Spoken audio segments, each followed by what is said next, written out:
Hey everyone, welcome back. I've got another absolute mess of a story for you today, and as always, we'll be building through it in Minecraft while we unpack the chaos.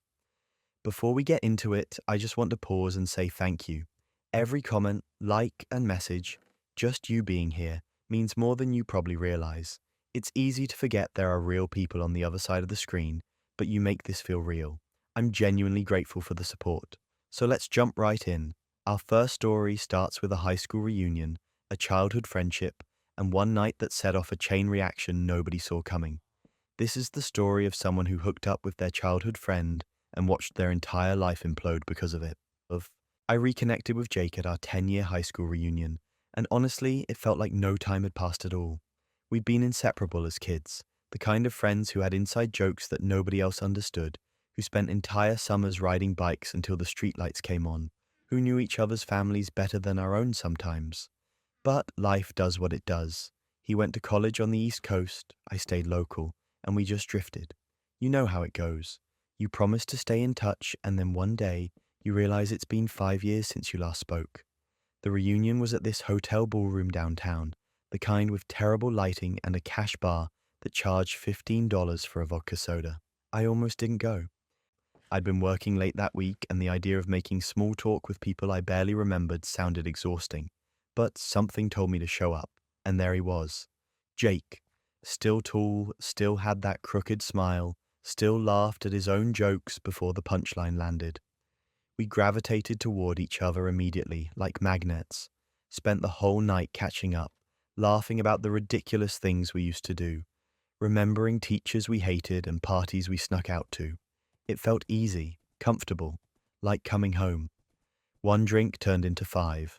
The reunion ended and we didn't want the night to stop, so we sat in his car in the parking lot, just talking.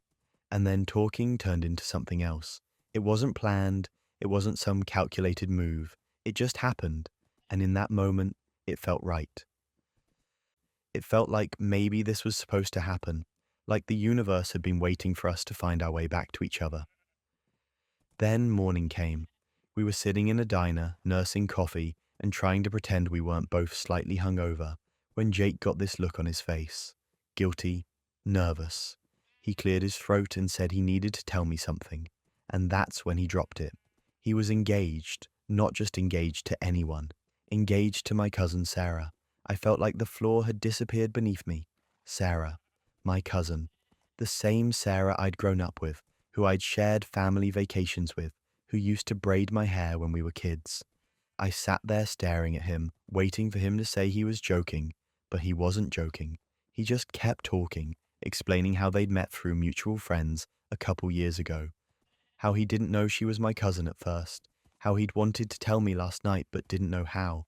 He looked miserable, like he was the victim in all this, and I wanted to throw my coffee in his face. I panicked. I made him swear we'd never speak about it again, that it was a one-time mistake, that Sarah could never know. He agreed immediately, said he loved her, said it would destroy her if she found out, and I believed him. I thought we could just bury it and move on, pretend it never happened, but guilt doesn't work like that. It eats at you. Every family dinner, every text from Sarah about wedding planning, every time she showed me pictures of her dress or talked about how excited she was, I felt like I was going to be sick. I started avoiding family events, making up excuses, putting distance between us. Sarah noticed. She asked if something was wrong, if I was mad at her, and I lied straight to her face and said I was just busy with work. 3 months went by like that. 3 months of me barely sleeping, of Jake and I pretending we didn't know each other whenever we crossed paths at family things, of me carrying this secret that felt like it was going to suffocate me. Then came the breaking point. Sarah found hotel receipts in Jake's car. Receipts he'd been stupid enough to keep. Receipts from the night of the reunion and 2 other nights after that. Nights I didn't even know about. Nights where apparently Jake had been meeting up with someone else entirely. Someone who wasn't me and wasn't Sarah. She didn't know who, she just knew he'd been lying. And in her mind, the reunion was when it started, and I'd been at that reunion, and Jake had come home late that night smelling like perfume. She confronted me at a family barbecue, in front of everyone. Aunts, uncles, my parents, her parents, cousins I hadn't seen in years. She walked right up to me shaking, eyes red from crying, and screamed that I'd seduced her fiancé, that I'd ruined her life, that she'd trusted me and I'd stabbed her in the back. The family turned on me instantly. No questions asked, no benefit of the doubt, just immediate judgment. My own mother looked at me like I was a stranger. People started whispering, pulling out their phones, probably texting other relatives who weren't there. I tried to explain, tried to say it wasn't like that, but nobody wanted to hear it. Sarah was the victim. I was the villain. Story over. So I pulled out my phone and showed them the texts. Months worth of texts from Jake. Messages sent after that first night, begging me to meet him again, telling me he couldn't stop thinking about me, saying Sarah didn't understand him the way I did. Messages I'd ignored, messages I'd told him to stop sending, messages where I'd explicitly said we couldn't do this and he needed to focus on his relationship. I scrolled through every single one, my hands shaking, and handed my phone to Sarah. She read them in silence. The whole backyard went quiet. You could hear the neighbor's dog barking 3 houses down. Then she looked at Jake, who'd gone completely pale, and asked him if it was true. He tried to stammer out some explanation, some excuse, but it was too late. The truth was right there in black and white. Sarah called off the wedding that night. Didn't even wait. Just took off her ring, threw it at him, and left. Her parents followed, then my parents, then everyone else. The barbecue just ended. People grabbed their stuff and walked out without saying goodbye, like they couldn't get away fast enough.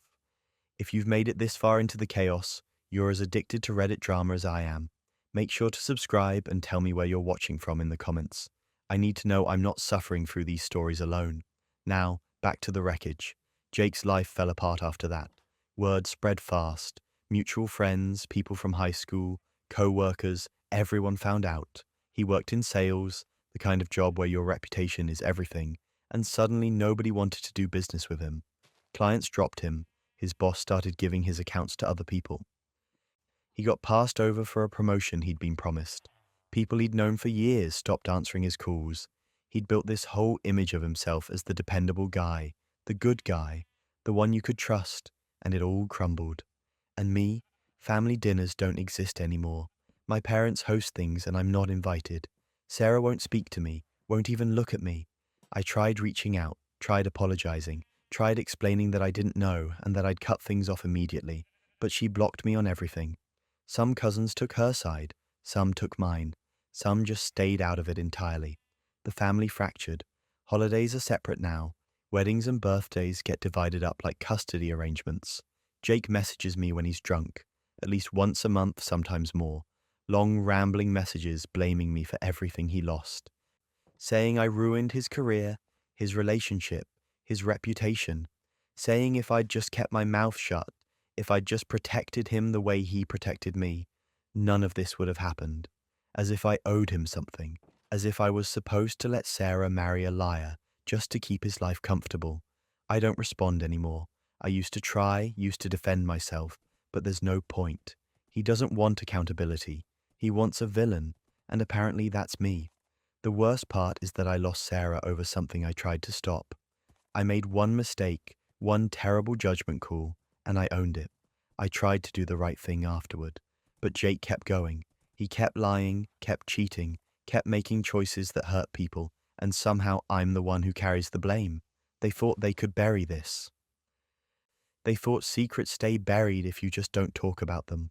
But the truth doesn't work like that. It doesn't disappear because it's inconvenient. It just waits. But here's the thing about family drama. Sometimes the person sitting across from you at Thanksgiving is hiding something even worse. I started dating Marcus about 1.5 years ago, and honestly, at first it felt like one of those rare things that just clicked. We met through my brother Tom. They'd been best friends since college, practically inseparable for years. Marcus was always around for game nights, barbecues, holidays. He was part of the family before he was ever part of my life in any other way. So when we started talking more at Tom's birthday party and realized there was something there, it felt natural, easy even. Tom's reaction, though. That was the first red flag I should have paid attention to. When I told him Marcus and I were seeing each other, he went quiet. Not angry, just quiet. He gave me this tight smile and said he'd deal with it. Those exact words, I'd deal with it. I asked him what that meant, if he was okay with it, if there was something I should know. He just shrugged and said it was fine, that I was an adult and could date whoever I wanted. But his voice had this edge to it, like he was biting back something he really wanted to say. Marcus told me not to worry about it. He said Tom was just being protective, that it was weird for him to see his little sister dating his best friend, but that he'd come around. And for a while it seemed like maybe Marcus was right. Tom still showed up to things. He was polite, a little distant maybe, but polite. I convinced myself it was just an adjustment period. 6 months in, Marcus and I decided to move in together. We found this little apartment across town, nothing fancy, but it was ours. I was excited. I thought this was the next step, building something real. I told my family at Sunday dinner, expecting congratulations, maybe some light teasing. My mum smiled. My dad nodded.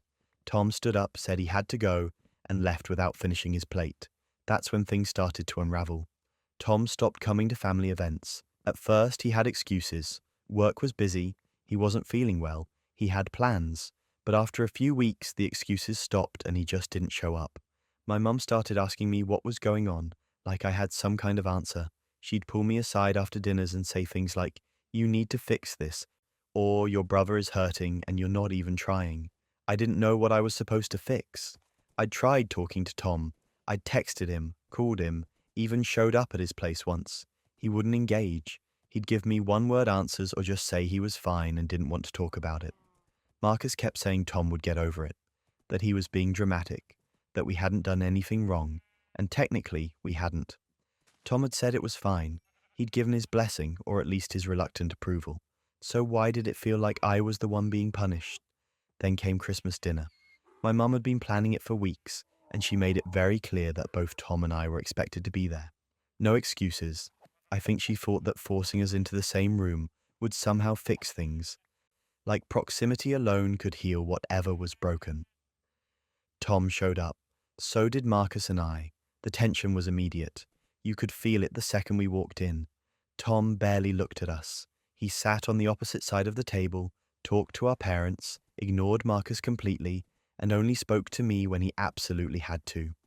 We made it through appetizers. We made it through the main course. I actually started to think we might survive the night without incident. Then my mum, in her infinite wisdom, decided to bring up how nice it was to have everyone together again. She looked directly at Tom when she said it, and that's when he snapped. He put his fork down, looked at Marcus and said, "So are you going to tell her, or should I?" The whole table went silent. My mom looked confused. My dad frowned. I felt my stomach drop because I just knew, that whatever was about to come out of Tom's mouth was going to change everything. Marcus tried to deflect. He said, "Tom, come on, don't do this." But Tom wasn't backing down. He turned to me and said, "Did Marcus ever tell you about Sarah?" Sarah was Tom's ex-girlfriend from college. They dated for 2 years and the breakup had been brutal. I knew that much. I also knew that Marcus had been there for Tom through all of it, that he'd helped him get through one of the worst periods of his life. I said, "What about Sarah?" And Tom laughed, not a real laugh, a bitter, hollow sound. He said, "Marcus slept with her while we were still together, and I found out and I forgave him because he was my best friend, and he swore it was a mistake and that it would never happen again." I felt like the floor had disappeared beneath me. I looked at Marcus, waiting for him to deny it, to say Tom was lying or misremembering or something, but Marcus just sat there, staring at his plate, and then he said, "It was a long time ago." That's all he said. It was a long time ago. Tom kept going. He said, "I forgave you because I thought you were worth it. I buried it. I moved on. And then you started dating my sister. And suddenly I have to see you at every family event, sitting next to her, holding her hand, acting like you're this great guy. And every single time I see you, I think about what you did. I think about how you looked me in the eye and lied. And now I have to watch you do it all over again with someone I actually care about." This is where patience finally snapped. I turned to Marcus and asked him if it was true. He nodded. He tried to explain, said it had happened once, that he and Tom had worked through it years ago, that Tom had forgiven him and they'd moved past it.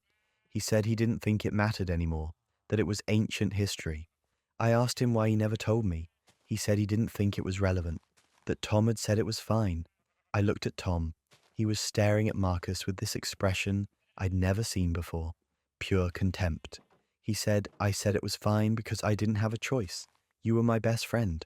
I couldn't lose you, but I never forgot, and seeing you with her makes me relive it every single day. I felt blindsided, betrayed, not just by Marcus, but by both of them. Tom had known this whole time and said nothing. Marcus had hidden it from me, acting like Tom's discomfort was irrational when he knew exactly why Tom couldn't stand to be around us. I stood up from the table, grabbed my coat, and told Marcus we were leaving. He tried to argue. I said, no, we're leaving and you're moving out. My mom tried to intervene, said we should all calm down and talk about this. But I was done talking. I drove Marcus back to the apartment in complete silence. When we got there, I told him to pack his things. He tried to apologize, said he didn't think it would matter, that he thought Tom had really moved on. I said, you don't get to decide that. You lied to me. You lied to him. And you made me the villain in a situation I didn't even know existed. He moved out that week. He texted me constantly afterward. Long paragraphs about how he'd changed, how he regretted everything, how he'd go to therapy, how he'd do whatever it took. I didn't respond. I blocked him eventually because I couldn't keep reading the same apologies over and over. Tom started coming to family dinners again, but now there's this new tension, this unspoken thing between us. He looks at me sometimes like I betrayed him by dating Marcus in the first place, like I should have known better. I've tried to explain that I didn't know, that if he'd just told me from the beginning, I never would have gone near Marcus. But he just nods and changes the subject. He's polite, distant, the same way he was when Marcus and I first started dating. My parents pretend nothing happened. They don't bring up Marcus. They don't ask how I'm doing. They just serve dinner and make small talk and act like our family didn't implode at the Christmas table. It's silent torture. Every dinner feels like we're all walking on eggshells, waiting for someone to say the wrong thing and set off another explosion. Marcus still texts me sometimes. The messages get through before I remember to block the new number. He says he's changed, that he's in therapy, that he realizes now how much he hurt both me and Tom. But I don't care anymore. I can't trust him. And honestly, I'm not sure I can fully trust Tom either. He let me walk into that relationship knowing what Marcus had done, knowing it would hurt him, and he said nothing until it all blew up in the most humiliating way possible. Family dinners are impossible now. I show up because my mom guilts me into it, but I spend the entire time counting down the minutes until I can leave. Tom and I don't talk about anything real. We stick to safe topics, work, weather, nothing that matters. And every time I sit down at that table, I think about how one conversation, one truth told earlier, could have prevented all of this. They basically built their own downfall, both of them, and somehow I'm the one left cleaning up the mess. Speaking of exes who never really go away, let me tell you about the time someone's past relationship decided to crash their present one in the most public way possible. I found out Alex was cheating on me through a mutual friend named Cassie. She'd been at a boutique hotel downtown for a work event and saw Alex in the lobby with someone I didn't recognize at first. Cassie said they were standing way too close, laughing in that intimate way couples do, and then they got into the elevator together. She took a photo just to be sure she wasn't losing her mind and sent it to me with a simple text that said, "I'm so sorry, but I think you need to see this." I zoomed in on the photo and my stomach dropped. The person with Alex was Jordan, a colleague from their office that Alex had mentioned maybe twice in passing. Nothing suspicious, just casual work talk. Apparently, I'd been lied to about that too. I didn't confront Alex immediately. I needed to think. I needed to breathe. I spent that entire night sitting on the couch staring at that photo, replaying every recent conversation we'd had. All the late nights Alex claimed were because of project deadlines.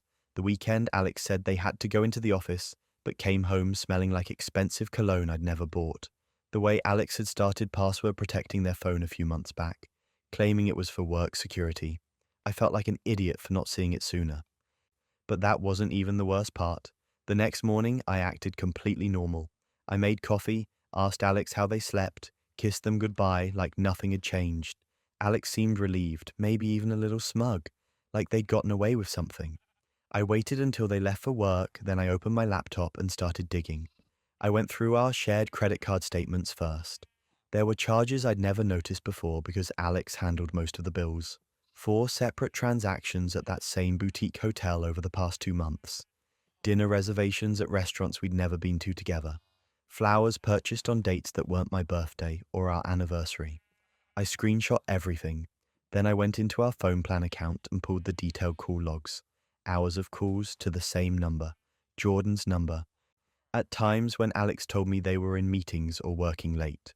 I cross-referenced those calls with Alex's work calendar that we shared on our family Google account. None of it lined up. Alex had been lying constantly, meticulously, for months. I felt sick, but I also felt something else. Clarity. This wasn't a one-time mistake. This was a calculated pattern of betrayal. I confronted Alex that evening. I didn't show my cards. I just said, Cassie saw you at a hotel with someone. Want to explain that? Alex's face went pale, then red, then pale again. The tears started immediately. It was one time, they said. I made a terrible mistake. I was weak and stupid, and I'm so sorry. Jordan means nothing to me. It was just a moment of weakness, and I regret it so much. They grabbed my hands, begging me to forgive them, swearing it would never happen again. They even offered to quit their job, to go to therapy, to do whatever it took to fix this. I sat there and watched this performance, and I almost believed it. Almost. But I didn't believe it, because I'd already seen the credit card statements. I'd already counted 4 hotel visits, not one. So instead of screaming or throwing them out, I took a breath and said, I need time to think. Alex looked so relieved. They hugged me, kissed my forehead, promised they'd spend every day making it up to me. I let them believe I was considering forgiveness, and while they thought I was healing, I was actually building a case. Over the next 3 weeks, I became a detective. I recovered deleted texts from Alex's phone using a backup I had access to through our shared iCloud account. Messages that said things like, "Can't wait to see you tonight, and your partner doesn't suspect anything, does they?" I found entire conversations where Alex and Jordan mocked me. One message from Alex said, "They're so trusting it's almost boring." I screenshot every single one. I also reached out to Jordan's roommate, someone I'd met once at a work happy hour. I didn't tell them why I was asking, just casually mentioned I thought I'd seen Jordan around, and was curious if they were dating anyone. The roommate, clearly uncomfortable, admitted that Jordan had been seeing someone seriously for months, but was very secretive about it. They even mentioned Jordan had been staying out overnight a lot recently. I thanked them and filed that information away too. Then came the breaking point. Alex, fully convinced I'd forgiven them, decided we needed a fresh start. They planned this whole dinner party at our place and invited 8 of our closest friends. The idea, Alex explained excitedly, was to celebrate us working through our rough patch and coming out stronger. It was supposed to be this beautiful, redemptive evening where everyone could see how committed we were to each other. Alex even made a toast list. I smiled and nodded and helped set the table. What Alex didn't know was that I'd invited one extra person, Jordan's partner, Casey. I'd found Casey on social media, sent a vague message saying I had information they needed to hear, and asked them to come to our dinner party. Casey, confused but intrigued, agreed. The night of the party, everyone arrived. Our friends brought wine and flowers. Alex was glowing, playing the role of the devoted partner who'd learned from their mistakes. Jordan showed up too, which I'd expected since they were technically Alex's co-worker and had been invited to our gatherings before. Jordan looked nervous when they saw me, but tried to play it cool. Casey arrived last, and I watched Jordan's face drain of color when they walked in. Alex didn't even notice. They were too busy setting up the playlist and arranging appetizers. We all sat down to eat. The conversation was light, easy. People complimented the food, talked about work, laughed at inside jokes.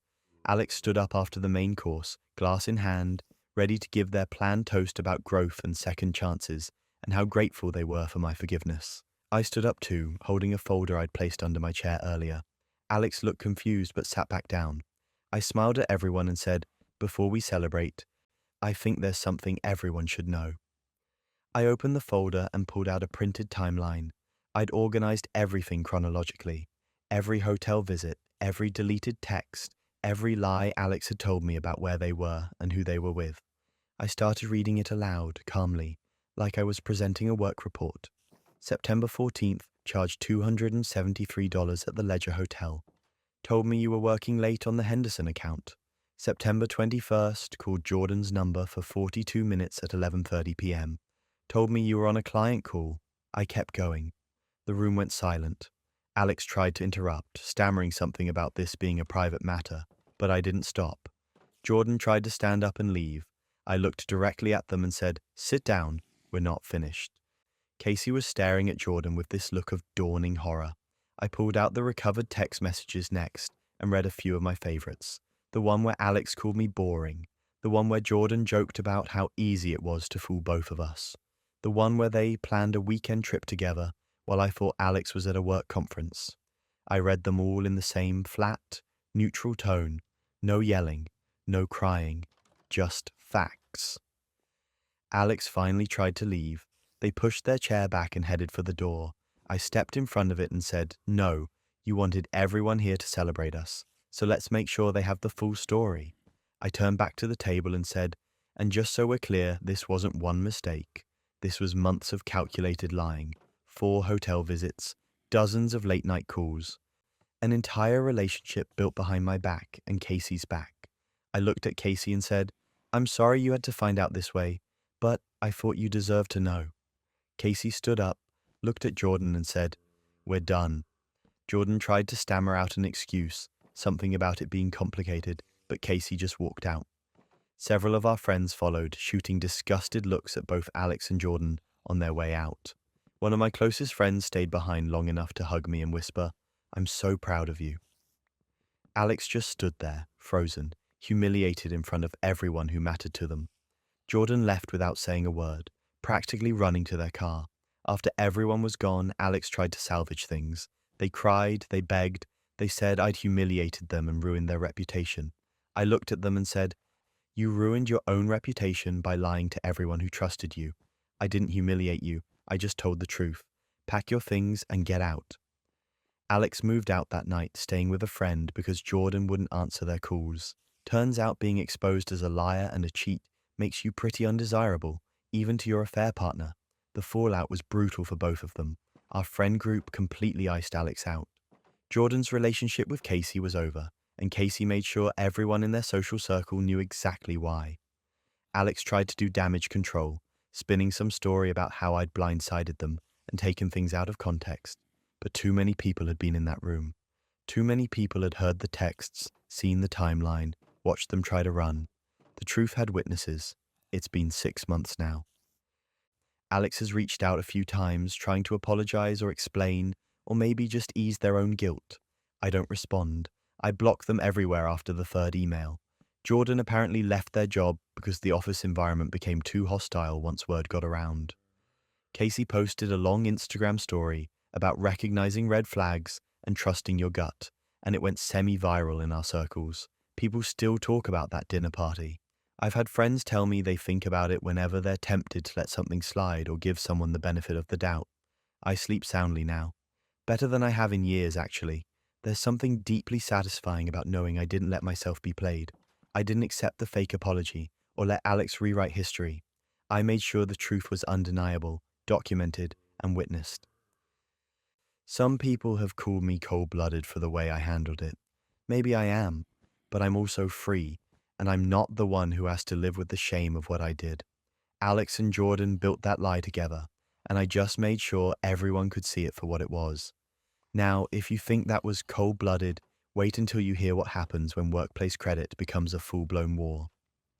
I spent 6 months developing a client retention strategy that saved our company $2 million. 6 months of late nights, weekends at the office, research, data analysis, client interviews, building models, testing approaches, refining the whole thing until it was bulletproof. I lived and breathed that project. My partner barely saw me. My friends stopped inviting me out because I always said no. I was obsessed with making it perfect because I knew it could change everything for our company. And it did. My boss Derek had been supportive the whole time, or at least that's what I thought. He'd check in regularly, ask how things were going, offer encouragement. He seemed genuinely interested in the work, which felt good because most managers just want the end result without caring about the process. He'd say things like, "Keep me updated and make sure I'm in the loop, and I want to understand your thinking here." I thought he was being a good leader. I thought he actually cared. Then came the board meeting. I wasn't invited. That should have been my first red flag, but Derek explained it away. He said the board meetings were executive level only, that he'd present the strategy on my behalf, that he'd make sure I got full credit.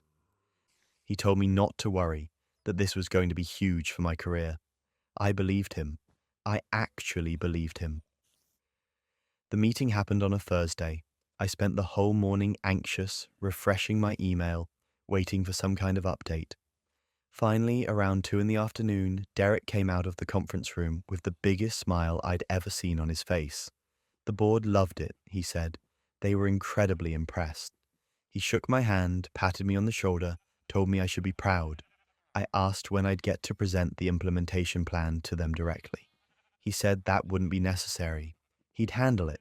That's when I started to feel uneasy. Then the company-wide email went out an hour later, a promotion announcement. Derek had been promoted to Senior Vice President.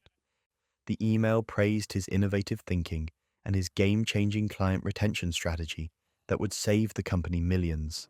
His name, his strategy, not a single mention of me. I sat at my desk staring at that email for probably 10 minutes straight. People were walking by congratulating him, shaking his hand, and I just sat there feeling like I'd been punched in the stomach. I kept rereading it, thinking maybe I'd missed something. Maybe there was a second email coming that would clarify things, but there wasn't. I walked to Derek's office. He was on the phone, probably with his wife or a friend, laughing about the promotion. When he saw me, he wrapped up the call quickly.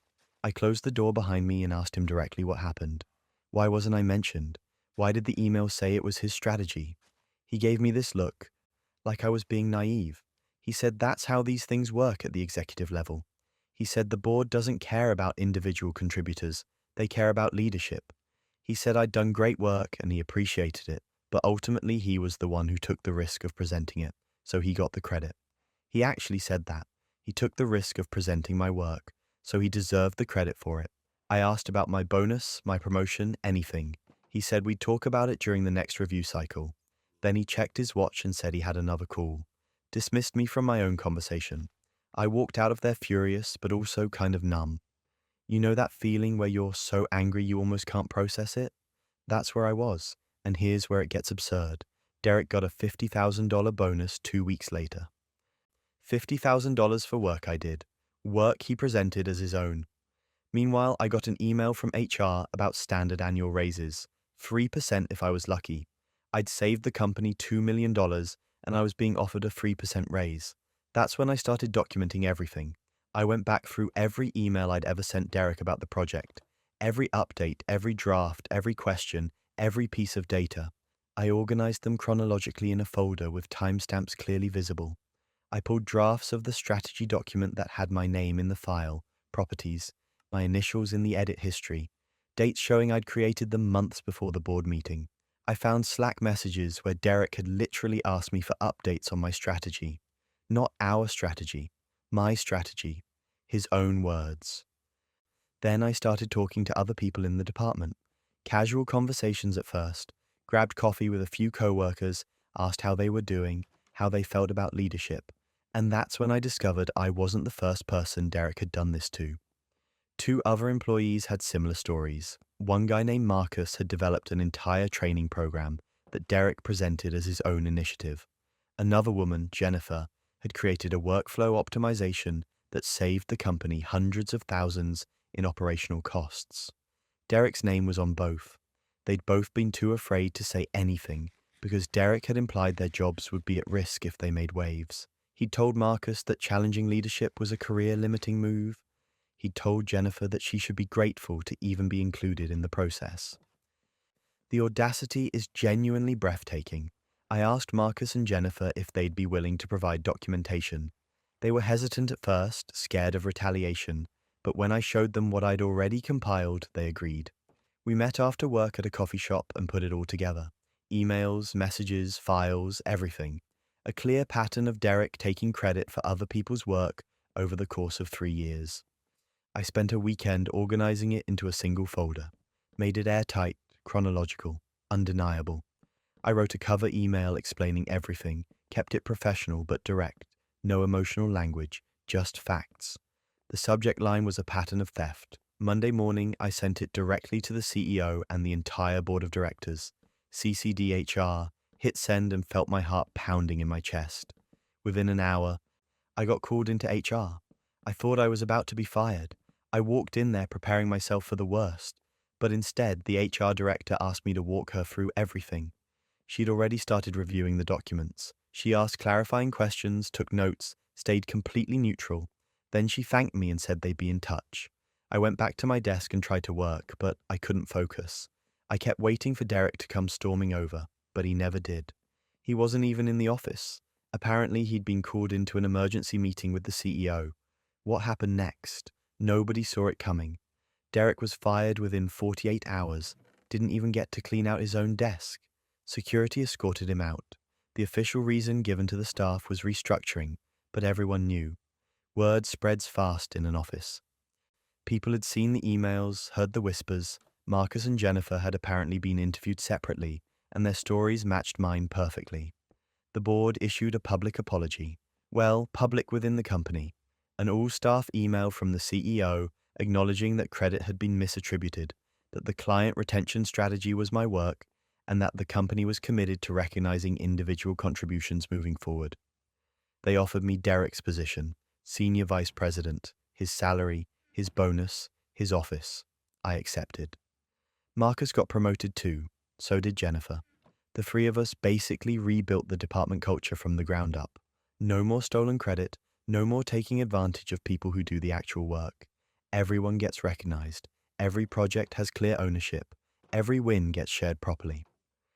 Derek's LinkedIn still lists that job, still says he's a senior vice president, even though he was only in the role for 2 weeks before getting fired.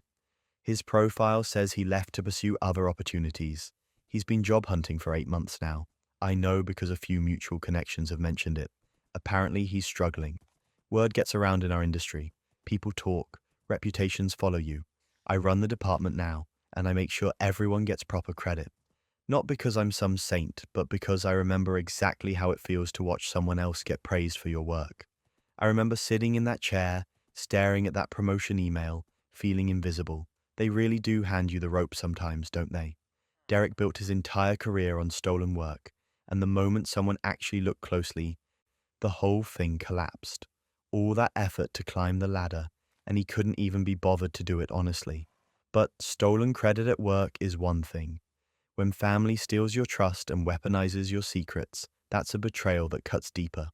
I told my best friend Olivia about the miscarriage on a Tuesday afternoon in her kitchen. We'd been friends for 8 years at that point, the kind of friends who didn't need to schedule hangouts, who could show up at each other's apartments unannounced, who knew each other's coffee orders and Netflix passwords and deepest fears. I trusted her with everything, so when I found out I was pregnant 2 months before my wedding, and then lost the baby a week later, she was the first person I called. She came over immediately, brought ice cream and tissues, and sat with me on the couch while I cried. My husband knew, obviously. He'd been there through all of it. But we'd decided together not to tell our families. It was too raw, too painful, and we didn't want our wedding overshadowed by grief and pity. We just wanted to get married, to have one good day, and then process everything privately afterward. Olivia understood. She hugged me and cried with me, and swore she'd never tell anyone. She said, "Your secret is safe with me, I promise." I believed her. The wedding planning continued. Dress fittings, cake tastings, seating charts, all the normal chaos. Olivia was my maid of honor. She helped me pick out centerpieces, addressed invitations, threw me a bridal shower. From the outside, everything looked perfect. And honestly, most days it felt perfect. I was marrying someone I loved, surrounded by people who cared about me. The miscarriage still hurt, but my husband and I were healing together, and we decided we'd try again after the wedding when we were ready. 2 months after I told Olivia, my bridal shower happened. It was at a country club, around 40 women, mostly family and close friends. There were mimosas and finger foods and games that were slightly embarrassing but mostly fun. I was having a good time, laughing, opening gifts, feeling grateful. Then my mother-in-law pulled me aside. She looked upset. Her eyes were red like she'd been crying. She took my hands and said, "Honey, we need to talk." I thought maybe something had happened with the wedding, some last-minute disaster with the venue or the caterer. But then she said, Why didn't you tell us you can't have children? I felt like someone had punched me in the chest. I said, "What?" And she said, "Olivia told me. She said you're infertile and you've been hiding it from everyone, and she thought we should know before the wedding so we could support you." I stood there in the middle of this country club, surrounded by people celebrating me, and I couldn't breathe. I said, "That's not true. I'm not infertile." Where did she even get that? My mother-in-law looked confused. She said, "Well, Olivia said you'd had multiple miscarriages and the doctors told you that you couldn't carry a pregnancy." She seemed very concerned. Here's where it gets absurd. I found Olivia in the bathroom reapplying her lipstick. I pulled her aside into the hallway where no one could hear us, and I said, "What did you tell my mother-in-law?" She looked startled. She said, "What do you mean?" I said, "You told her I'm infertile. You told her I've had multiple miscarriages. You told her I'm lying to my husband." She got very quiet. Then she said, "I didn't say lying. I just thought they should know so they could be there for you." I said, "There's nothing to know. I had one miscarriage. One. And I'm not infertile. We decided not to tell people because it's private and painful and none of their business. You swore you wouldn't say anything." She started crying. She said, "I'm so sorry. I thought I was helping. I thought you were struggling and needed support. I must have misunderstood. I wanted to scream. I wanted to grab her by the shoulders and shake her until she admitted what she'd really done. But we were at my bridal shower. There were 40 people in the next room. So I took a breath and said, 'You need to fix this, right now. Go tell my mother-in-law the truth.' She nodded, said she would, and walked back into the party. She didn't fix it. She made it worse. By the time I got back to the main room, the rumor had spread. My mother-in-law had told my husband's aunt. The aunt had told her daughter.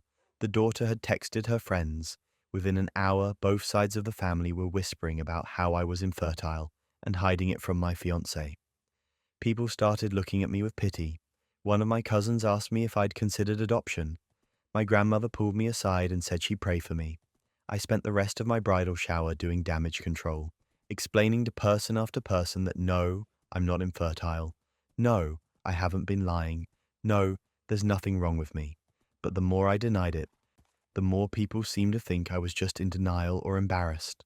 It was a nightmare. My husband and I ended up having to release private medical records to our families to prove it was a lie. We had to show them documentation from my doctor confirming that I'd had one miscarriage, that it was common, that there was no reason to believe I couldn't have children in the future. It was humiliating. These were records we'd never intended to share with anyone, and suddenly we were passing them around like evidence in a trial just to clear my name. When I confronted Olivia again a few days later, she stuck to her story. She said she misunderstood, that she thought she was helping, that she never meant to hurt me. But her tone was off. She wasn't apologetic. She was defensive, like I was the one overreacting. That's when everything unraveled. I started asking our mutual friends if Olivia had said anything else about me. At first, people were hesitant to tell me. They didn't want to get involved, didn't want to cause drama.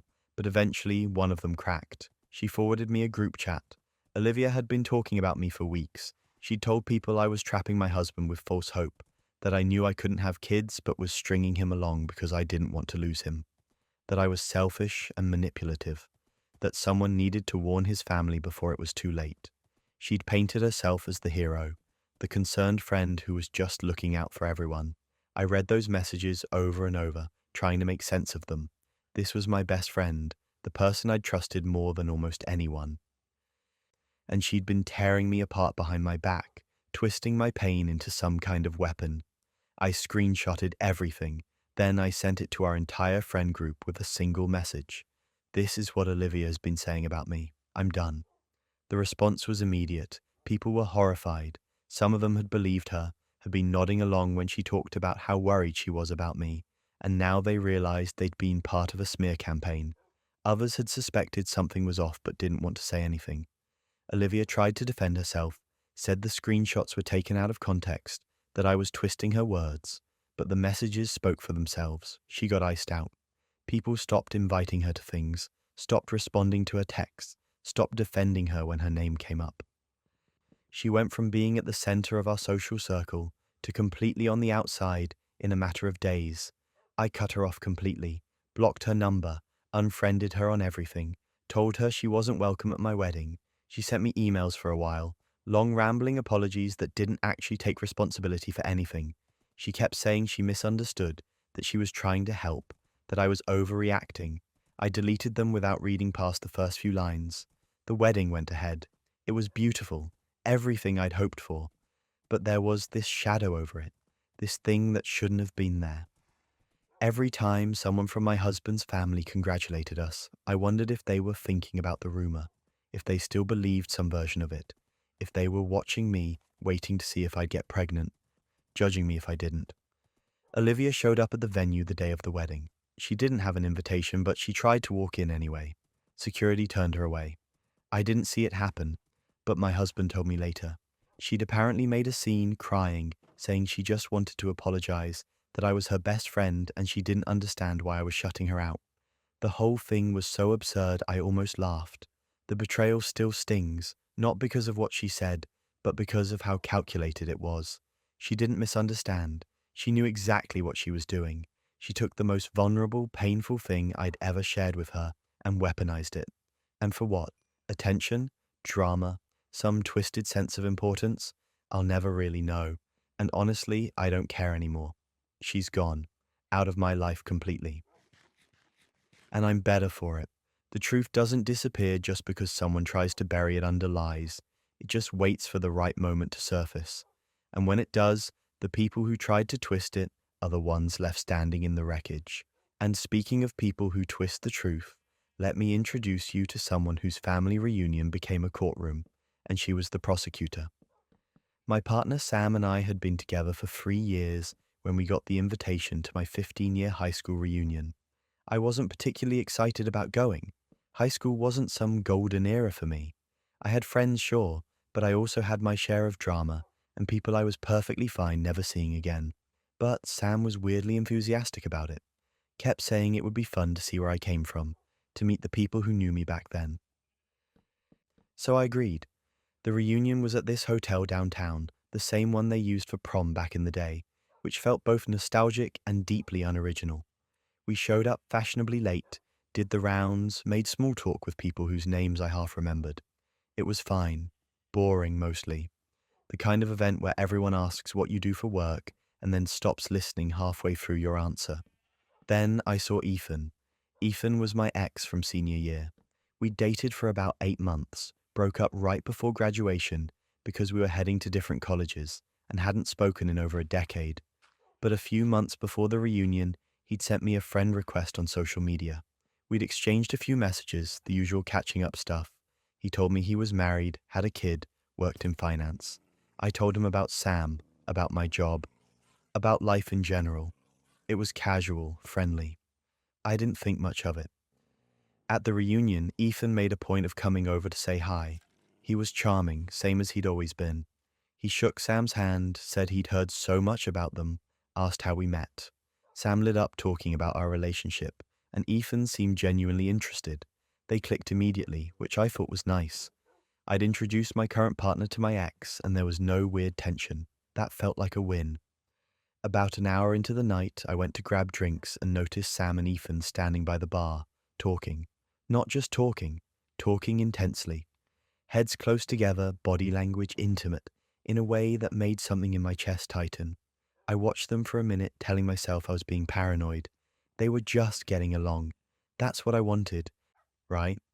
I walked over with the drinks and they both stepped back like I'd caught them doing something. Sam smiled, took their drink, kissed me on the cheek. Ethan made some joke about boring me with high school stories. I laughed it off, but that tight feeling in my chest didn't go away. Later, Sam's phone buzzed on the table. They'd gone to the bathroom and left it sitting there, screen up. I glanced down and saw the notification. A text from Ethan. Can't wait to see you again. I stared at it for a long moment, my brain trying to process what that could possibly mean. See you again. We were all at the same event. We were seeing each other right now. Unless. I picked up the phone. I know I shouldn't have. I know that's a violation of privacy and trust and all the things you're supposed to respect in a relationship. But my hands were already moving, already swiping, already opening the messages. And here's where it gets absurd. Months of messages. Months. Starting from right around the time I'd reconnected with Ethan on social media. The early ones were innocent enough, just friendly conversation. Then I saw the point where I'd introduced them at a barbecue we'd hosted. I remembered that day. I remembered feeling happy that two people I cared about were getting along. I remembered Ethan staying late, helping clean up, chatting with Sam while I was in the kitchen. After that barbecue, the messages changed. Flirting, compliments, inside jokes I wasn't part of, then meetups, coffee dates I didn't know about, lunches when Sam said they were working late, and then the photos, explicit photos, photos of them together. Photos I will never be able to unsee. I scrolled back through everything, my hands shaking, my vision blurring. They'd been hooking up for months, while Sam came home and kissed me and told me they loved me and made plans for our future, while Ethan sent me friendly messages asking how I was doing and liking my social media posts. They'd both been lying to my face, together, for months. I pocketed Sam's phone and sat there, completely numb. Sam came back from the bathroom, asked if I was okay. I said I was fine, just tired. They squeezed my hand and said we could leave soon. I nodded, smiled, waited. The reunion had this tradition where at the end of the night, they'd open up the mic for people to make announcements or toasts or whatever. Most people used it to talk about their careers or their kids, or to make jokes about how old we'd all gotten. I'd never planned to say anything. Public speaking wasn't my thing. But plans change. When they called for anyone who wanted to speak, I stood up. Sam looked surprised. I walked up to the front, took the mic, and said I had an announcement to make. The room quieted down, faces turning toward me with mild curiosity. I could see Ethan near the back, drink in hand, completely oblivious. I said, I just want to take a moment to thank my partner Sam for being here with me tonight, and I want to thank my ex Ethan for reconnecting with me a few months ago. It's been really special getting to know you both better. In fact, I'd like to share some of the conversations we've all been having. Then I started reading the text messages aloud. I didn't read all of them. I didn't need to. I picked the ones that made it very, very clear what had been going on. The ones with timestamps and details. The ones where they talked about me, about how I didn't know, about how careful they had to be. I read them calmly, clearly, like I was giving a presentation at work. The room went dead silent. You could hear people's phones buzzing as they started recording. Sam's face went white. They stood up, tried to walk toward me, said my name like a warning. I ignored them and kept reading. Ethan bolted, just straight up left. Didn't say a word to anyone, just grabbed his coat and walked out. His wife, who I hadn't even realized was there, followed him. I could hear her voice rising as the door closed behind them. Sam reached the front and tried to grab the mic from me. I stepped back, finished the last message, and then handed them their phone. I said, "We're done. That's it." Just those 2 words. Then I walked out. The story spread like wildfire. Small town gossip moves fast, but add social media to the mix, and it's instantaneous. By the next morning, everyone knew. People I hadn't thought about in years were messaging me, asking if I was okay, offering support, asking for details. The video someone had taken was being shared and reshared. I didn't watch it. I didn't need to. I'd lived it. Sam tried calling me that night. I didn't answer. They showed up at my apartment the next day. I didn't let them in. They sent long texts, emails, voicemails, apologies and excuses and justifications and promises to change. I deleted all of it without reading past the first line. A week later, I heard through mutual friends that Sam had moved. Out of state. Couldn't handle the judgment, apparently. Couldn't handle being the villain in their own story. Ethan's wife filed for divorce within a month. I know because she reached out to me, thanked me for exposing him, said she'd had suspicions but no proof, and that seeing it all laid out like that had given her the clarity she needed to leave. We got coffee once.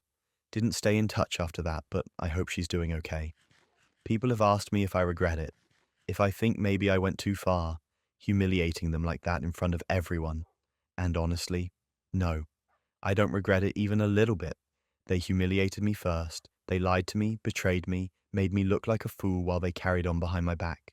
They thought they were clever, thought they'd gotten away with it. I just made sure everyone else knew the truth. You almost have to admire the audacity of thinking you can pull that off in a small town, of thinking you can hook up with your partner's ex and nobody will ever find out. They handed me the evidence. They wrote their own ending. I just read it out loud. But sometimes betrayal doesn't come from outsiders. It comes from the people who share your last name. My sister Jenna started acting strange about 2 months after I broke up with Chris. We'd dated for 3 years, and the breakup was messy but necessary. He was controlling, dismissive, and had this way of making me feel small whenever I tried to talk about my feelings.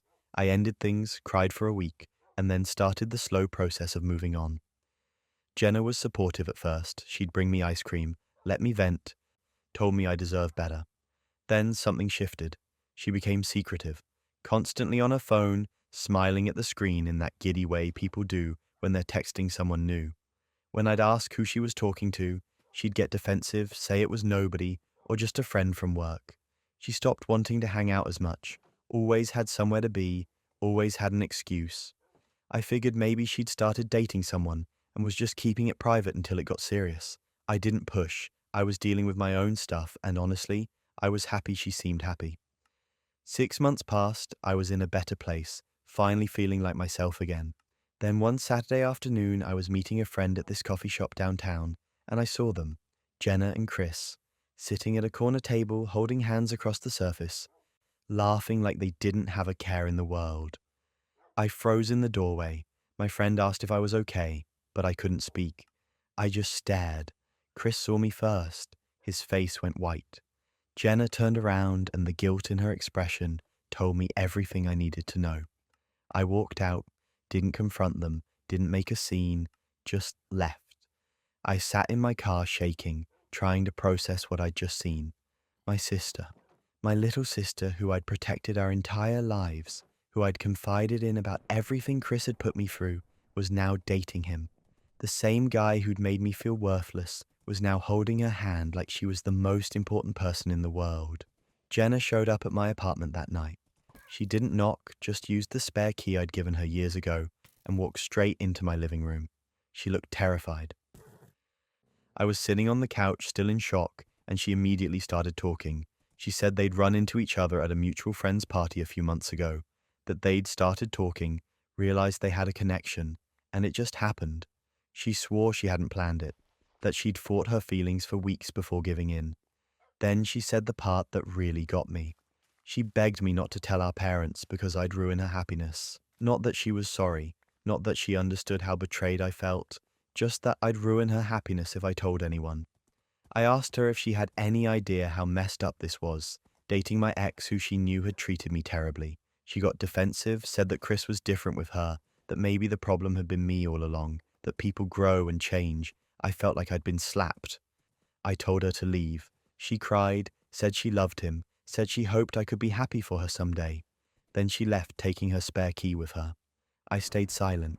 I didn't tell our parents, I didn't tell our friends, I just swallowed it and tried to keep the peace because that's what I'd always done. Jenna was the baby of the family, the one everyone protected, and I didn't want to be the person who caused drama. So I avoided family dinners when I could, made excuses when I couldn't, and pretended everything was fine. Our parents noticed the distance between Jenna and me, but assumed it was just normal sibling stuff. I let them think that. And here's where it gets absurd.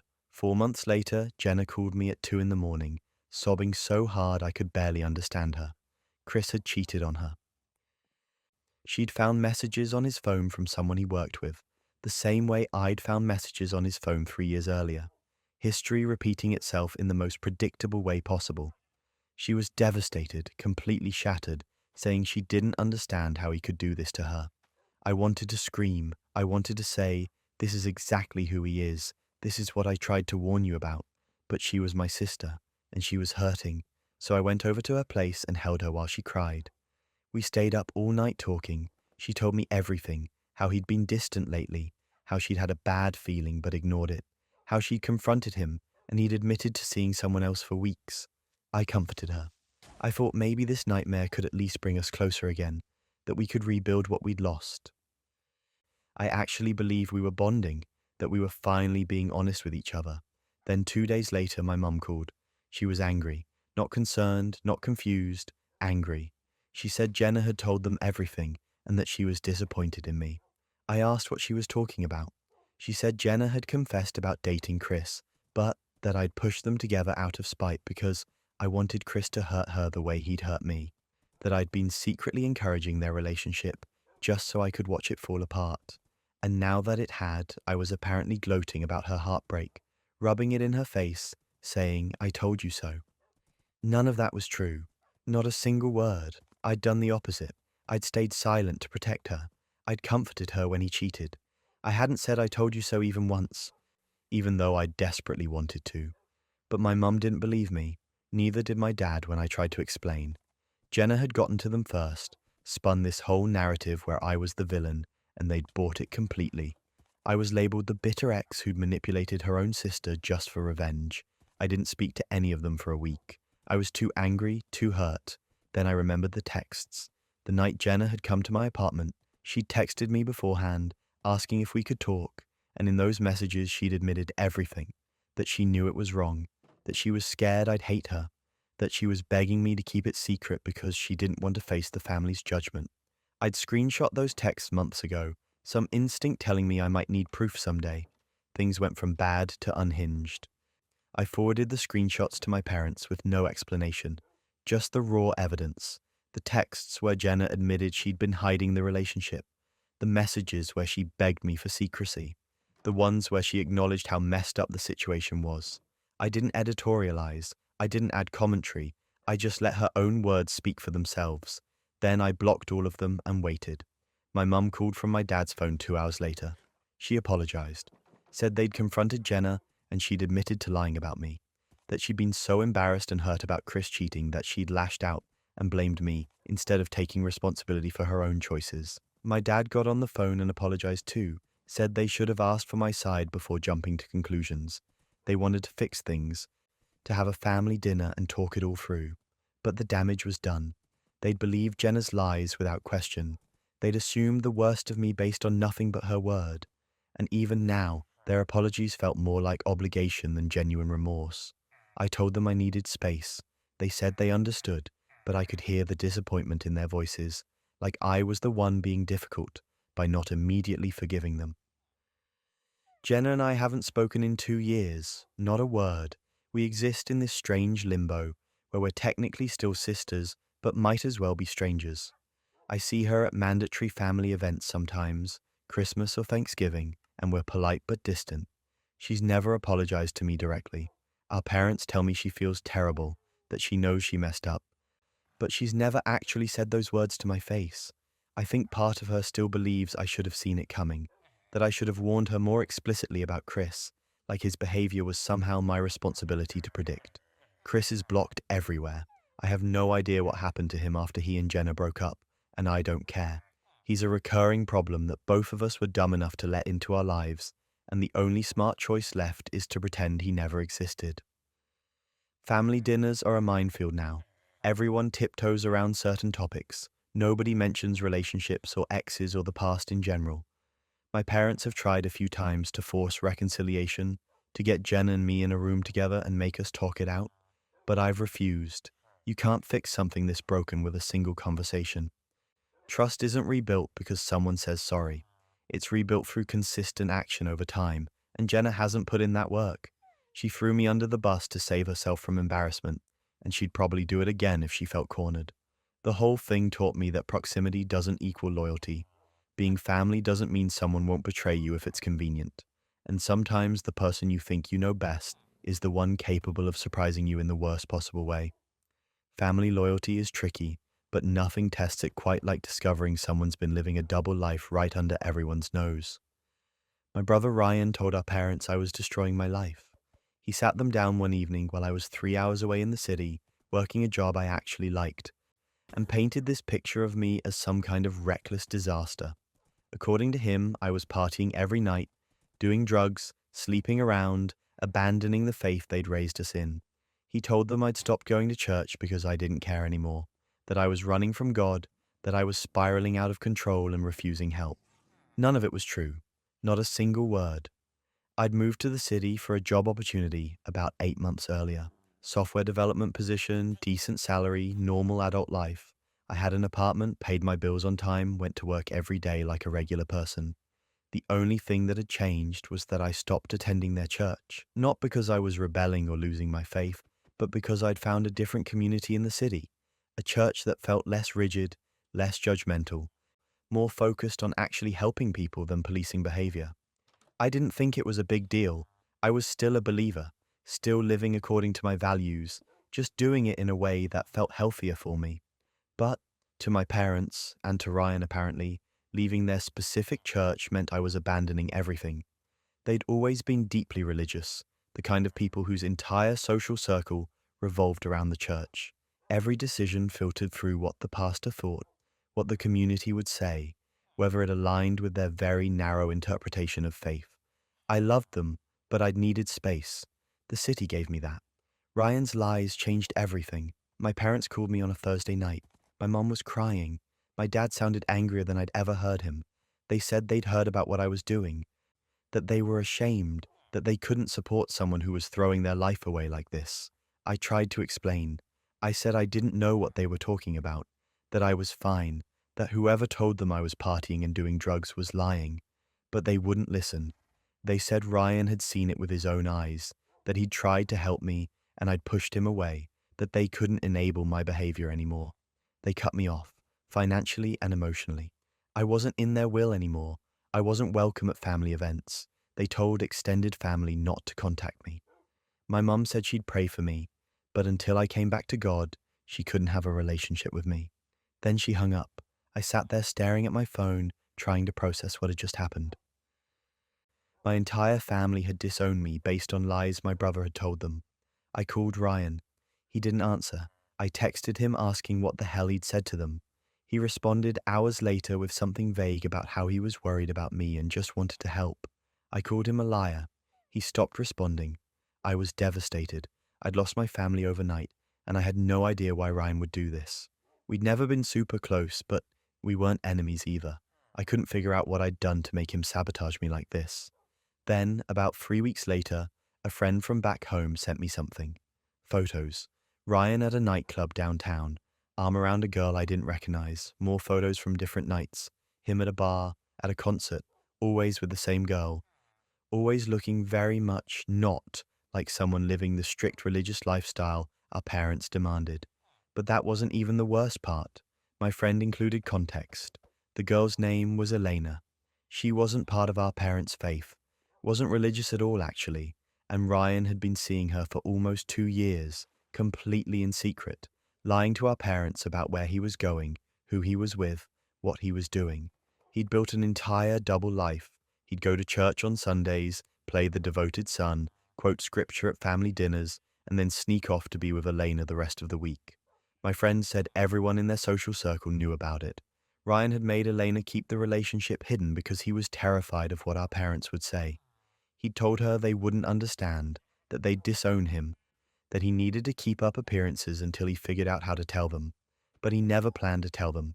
He was just going to keep lying indefinitely. And when I moved away and stopped playing by the family rules, Ryan panicked, because suddenly the focus might shift to him. Suddenly our parents might start asking questions about his life, his choices, where he was spending his time. So he created a distraction. He made me the problem child so they'd be too busy worrying about me to notice what he was doing. The sheer calculated selfishness of it is honestly impressive in the worst way.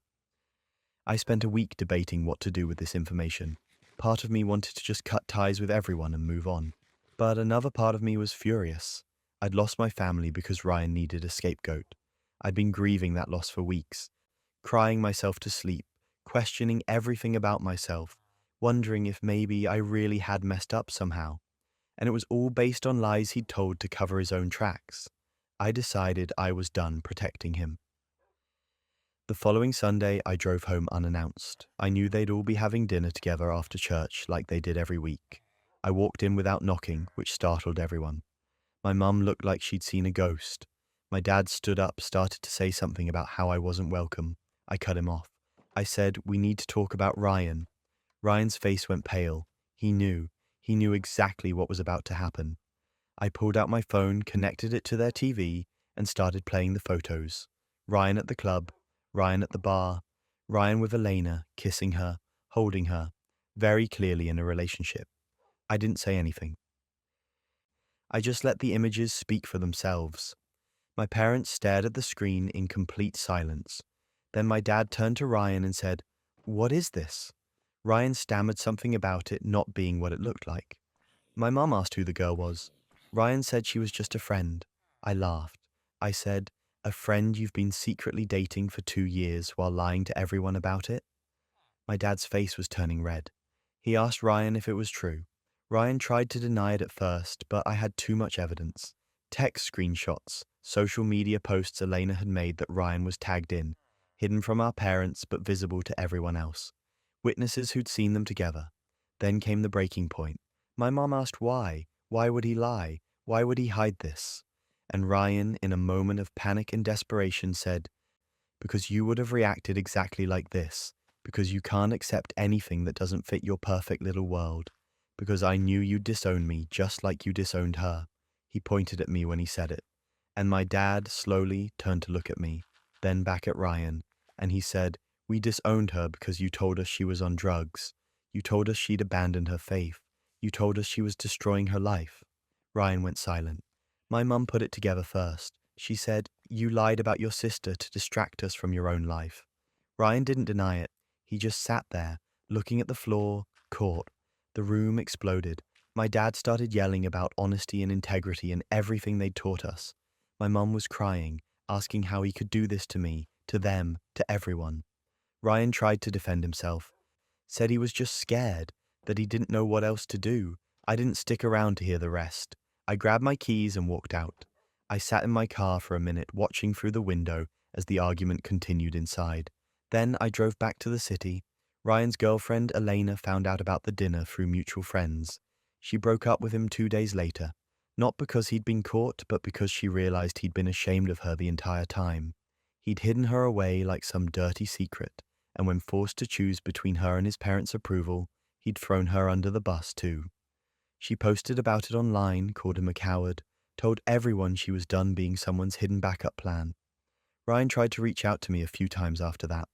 Apology texts that didn't actually apologize, just tried to justify what he'd done. I blocked him. My parents apologized eventually. It took them almost a month. They showed up at my apartment, said they were sorry for believing Ryan without asking for my side, that they should have trusted me, that they wanted to rebuild our relationship. I let them in. We talked, but it wasn't the same. I couldn't unsee what had happened. They'd been so willing to believe the worst about me, so quick to cut me off without even a real conversation. That doesn't just go away because someone says sorry. I keep them at arm's length now. We talk occasionally. I visit for major holidays, but the closeness we used to have is gone. They broke that when they chose Ryan's lies over me, and I don't know if it can be fixed. Ryan still lives at home, still goes to their church. But everyone knows what he did now. The community that used to see him as the golden child now sees him as the hypocrite who threw his sister away to save himself. His reputation is destroyed, and honestly, he earned it. Hypocrisy is one thing, but when someone's entire alibi crumbles thanks to technology, that's when things get really interesting. Taylor told me they were going to a work conference in Chicago for 3 days. Architecture industry thing, presentations and networking events, supposedly mandatory for their job. They'd mentioned it a few weeks in advance, showed me the email confirmation from their company, talked about which sessions they were planning to attend. I had no reason to doubt any of it. We'd been together for 4 years. We had a shared phone plan, shared finances, shared everything. Trust wasn't something I questioned. They left on a Wednesday morning, kissed me goodbye, rolled their suitcase out to the Uber, texted me from the airport. The next few days were normal. We exchanged messages throughout the day. Nothing excessive, just the usual check-ins. How's the conference? How's work? What do you want for dinner when I get back? Taylor sent me a photo of the Chicago skyline from what they said was their hotel window. I sent back a thumbs up and went about my day. Sunday evening, Taylor came home. Tan. Like, noticeably tan. I commented on it immediately. "You got sun in Chicago?" Taylor laughed it off, said they'd walked around a lot between sessions, that it was unseasonably warm. I thought it was weird, but didn't push it. People get sun. It happens. Monday morning, I was paying our phone bill online and noticed something strange in the account dashboard. Our plan included this family location tracking feature we'd set up ages ago, mostly so we could find each other if one of us lost their phone or got stuck somewhere. I'd honestly forgotten it existed, but there it was, a little map icon showing recent location history. I clicked on it out of curiosity, not suspicion. Just wanted to see if the feature actually worked. And that's when I saw it. Taylor's phone had been pinging in Miami for the entire 3 days they were supposedly in Chicago. Not just Miami, the same beachfront area, over and over. Same hotel, same restaurants, same coordinates. I sat there staring at the screen, my brain trying to make sense of it. Maybe it was a mistake. Maybe the GPS was glitching. Maybe there was some technical explanation I wasn't thinking of. So I logged into our shared credit card account, the one we used for everything, including work travel that got reimbursed later. Flights to Miami, round trip, departing Wednesday, returning Sunday. A charge from the Fontaine Beachfront Hotel, $412 per night for 3 nights. Dinner at a seafood restaurant on the water, $160. Drinks at a rooftop bar, $93. Brunch, another $80. All in Miami, none in Chicago. I felt like I couldn't breathe. My hands were shaking so badly I could barely scroll through the charges. There were more. Rental car, parking, a charge from a boutique that sold resort wear. Everything pointed to the same conclusion. Taylor had lied. Deliberately, elaborately lied. But that wasn't even the worst part. I didn't confront Taylor immediately. I needed to see how far they'd go, how committed they were to the lie. So that evening, when Taylor got home from work, I asked casually about the conference. How was Chicago? Did the presentations go well?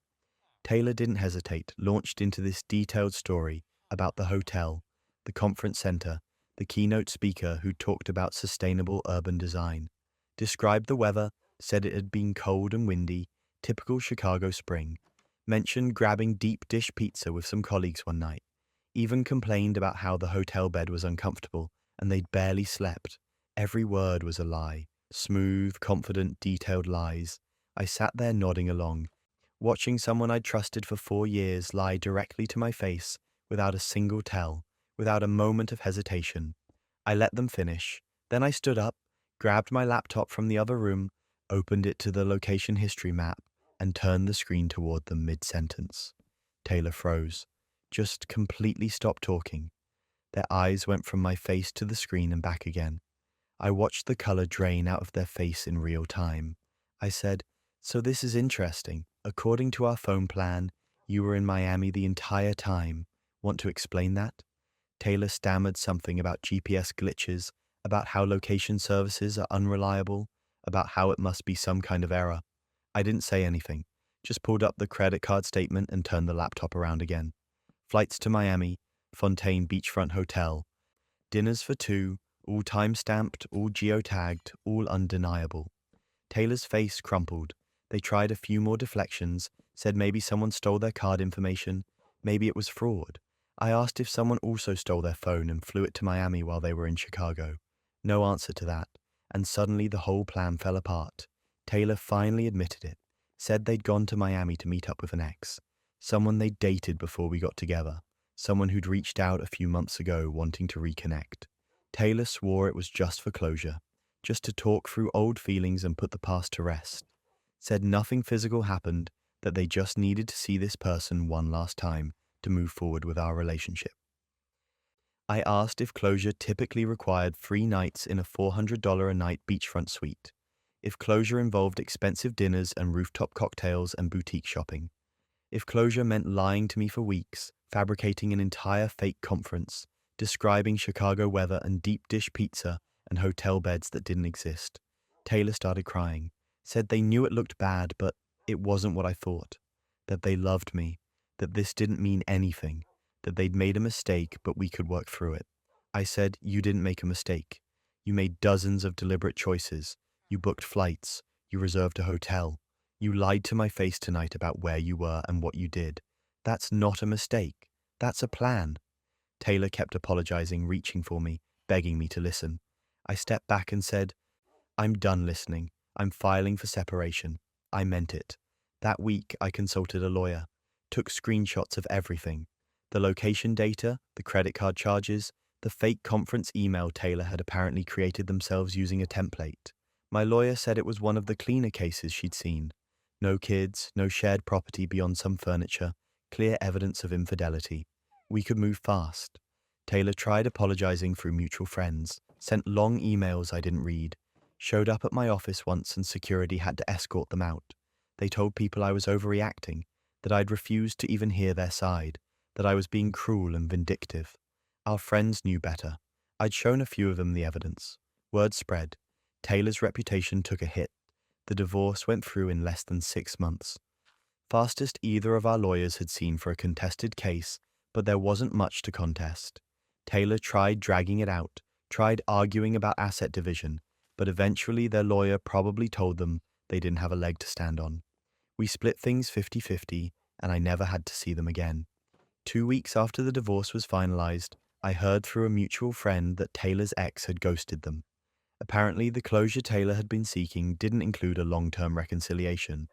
The ex had gotten what they wanted, some kind of ego boost or validation or revenge on Taylor for whatever had ended their relationship the first time, and then disappeared. Taylor was alone, divorced, and publicly humiliated in our social circle. I didn't feel bad, not even a little. Taylor had gambled our entire relationship on a lie and lost. They'd thought they could have both, the stability and future we were building, and whatever thrill or nostalgia or closure they were chasing in Miami. They'd underestimated me, underestimated how thoroughly modern technology tracks our every move, underestimated how little patience I have for being played for a fool. The location data didn't lie, the credit card didn't lie. Taylor lied, and when you build something on lies, it only takes one crack for the whole thing to collapse. While we're on the subject of people who think they're untouchable, let me tell you about a coworker who learned the hard way that sabotage has consequences. I was leading a major product launch that had been in development for 8 months. This wasn't just any project. This was the kind of thing that could define your career trajectory at the company. High-profile client, significant budget, executive attention. If it went well, I was looking at a promotion. If it tanked, well, I'd probably be looking for a new job. The pressure was immense, but I'd built a solid plan, assembled the right data, and coordinated every detail down to the backup slides. Then Nina volunteered to help. Nina and I had worked together for about 2 years. We weren't friends exactly, but we were friendly. We'd grab coffee sometimes, complain about management, do the normal co-worker bonding thing. She had a good reputation in the office, was known for being detail-oriented and reliable. When she offered to assist with some of the administrative heavy lifting on my project, I thought it was genuinely kind of her. I was drowning in work, and an extra set of hands seemed like a lifeline, so I gave her access to the project files, the shared drives, the client briefs, everything she'd need to help coordinate logistics. Big mistake. The first few weeks were fine. She'd send me updates, organize meeting notes, handle some of the grunt work that was eating up my time. I was grateful. I actually told her multiple times how much I appreciated the help. Then, about 5 days before the big presentation to the client and upper management, things started falling apart. I opened the master presentation file to do a final review, and half my data was gone. Just vanished. Charts I'd spent hours building, statistics I'd pulled from 3 different databases, client research that had taken weeks to compile, all of it missing. I thought maybe I'd accidentally worked in an old version of the file, so I checked the shared drive. Nope. The main file was definitely missing entire sections. I started panicking, going through backup folders, my email attachments, anywhere I might have saved an earlier version. While I was doing that, I noticed something else. The client brief, the document that outlined exactly what the client wanted and needed, had been altered. Specifications were wrong. Budget numbers didn't match. Timelines were off by weeks. If I'd presented using that brief, I would have looked like I hadn't been paying attention for the entire project. Like I had no idea what the client actually wanted. I spent the next 3 days working around the clock to piece everything back together from backups and my own notes. Barely slept. Lived on coffee and adrenaline. By the time the presentation day arrived, I had something functional, but it wasn't as polished as it should have been. I looked exhausted because I was exhausted, and I was already on edge, already feeling like something was off, but not quite able to pinpoint what. The meeting started. Client representatives, our VP, 2 other executives, and my immediate manager all in the room. Nina was there too because she'd asked to sit in, said she wanted to learn from the experience. I should have found that suspicious, but I was too focused on not screwing up the presentation. I got about 10 minutes in when Nina started interrupting me. Politely at first, just little questions that seemed innocuous. Then she started pointing out errors. Except they weren't my errors. They were things she had changed in the files. She'd say things like, "I think the budget allocation on this slide doesn't match the client brief," in this tone of concerned helpfulness. I'd look at the slide, realize she was right, but only because she'd altered the brief, and have to stumble through an explanation. It happened 3 times, 3 separate instances where Nina highlighted inconsistencies that she had created. I looked incompetent, unprepared, like I didn't have a handle on my own project. The client representatives were exchanging glances. The VP was taking notes with this tight expression on his face that told me nothing good was being written down. My manager looked disappointed, and Nina sat there with this sympathetic expression, like she felt bad for me but was just trying to help. The meeting ended badly. The client said they'd need to review some things before moving forward. The VP said we'd reconvene later in the week. My manager pulled me aside afterward and asked if everything was okay, if I needed support managing projects of this scale. It was humiliating. I went back to my desk feeling completely defeated. Then I got angry. Something about the whole situation felt orchestrated. The missing data, the altered brief, Nina's perfectly timed interruptions pointing out problems that hadn't existed before. It was too convenient, too coordinated.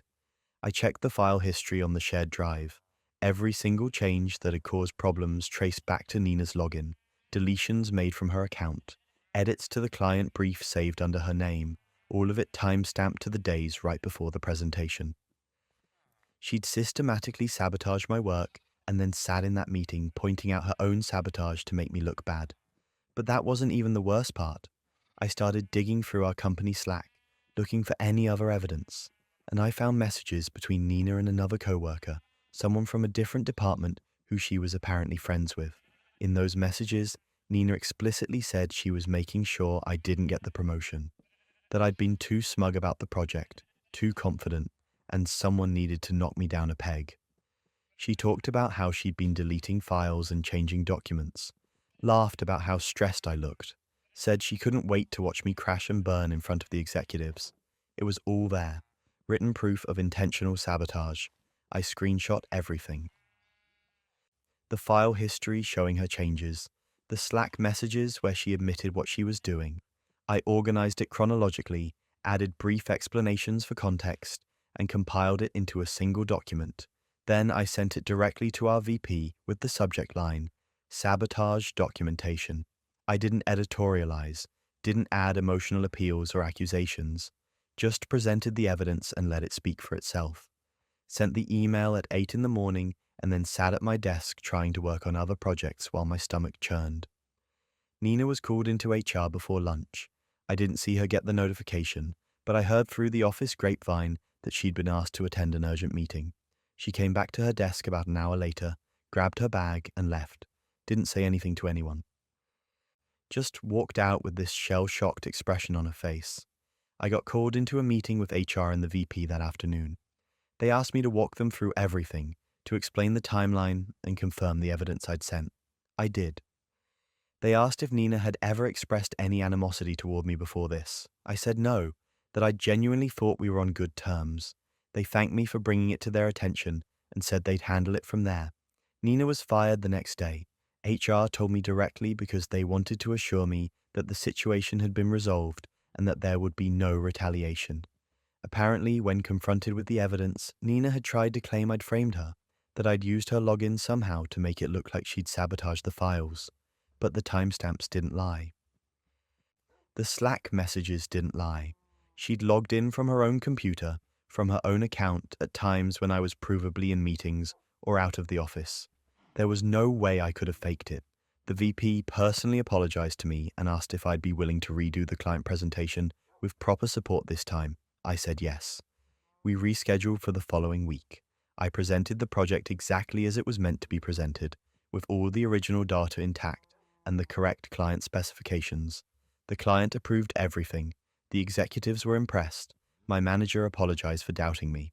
2 months later, I got the promotion, the one Nina had been trying to prevent me from getting. It came with a significant raise, a better title, and direct reports of my own. I won't pretend it didn't feel vindicating because it absolutely did. Nina's LinkedIn is still set to looking for opportunities. I know because a mutual connection mentioned it to me a few weeks ago, said they'd seen Nina applying to jobs all over the industry. Apparently, word got around about why she was fired. Not from me, I never talked about it outside of the official channels, but corporate environments are small and people talk. Her reputation took a hit that's going to be hard to recover from. The whole experience taught me that trust is a weapon if you hand it to the wrong person. Nina had access because I gave it to her. She had opportunity because I didn't question her motives, and she used all of it to try to destroy something I'd worked on for months, just because she didn't want me to succeed. Some people really will smile to your face while actively working to ruin you, and when they do, the best thing you can do is let their own actions bury them.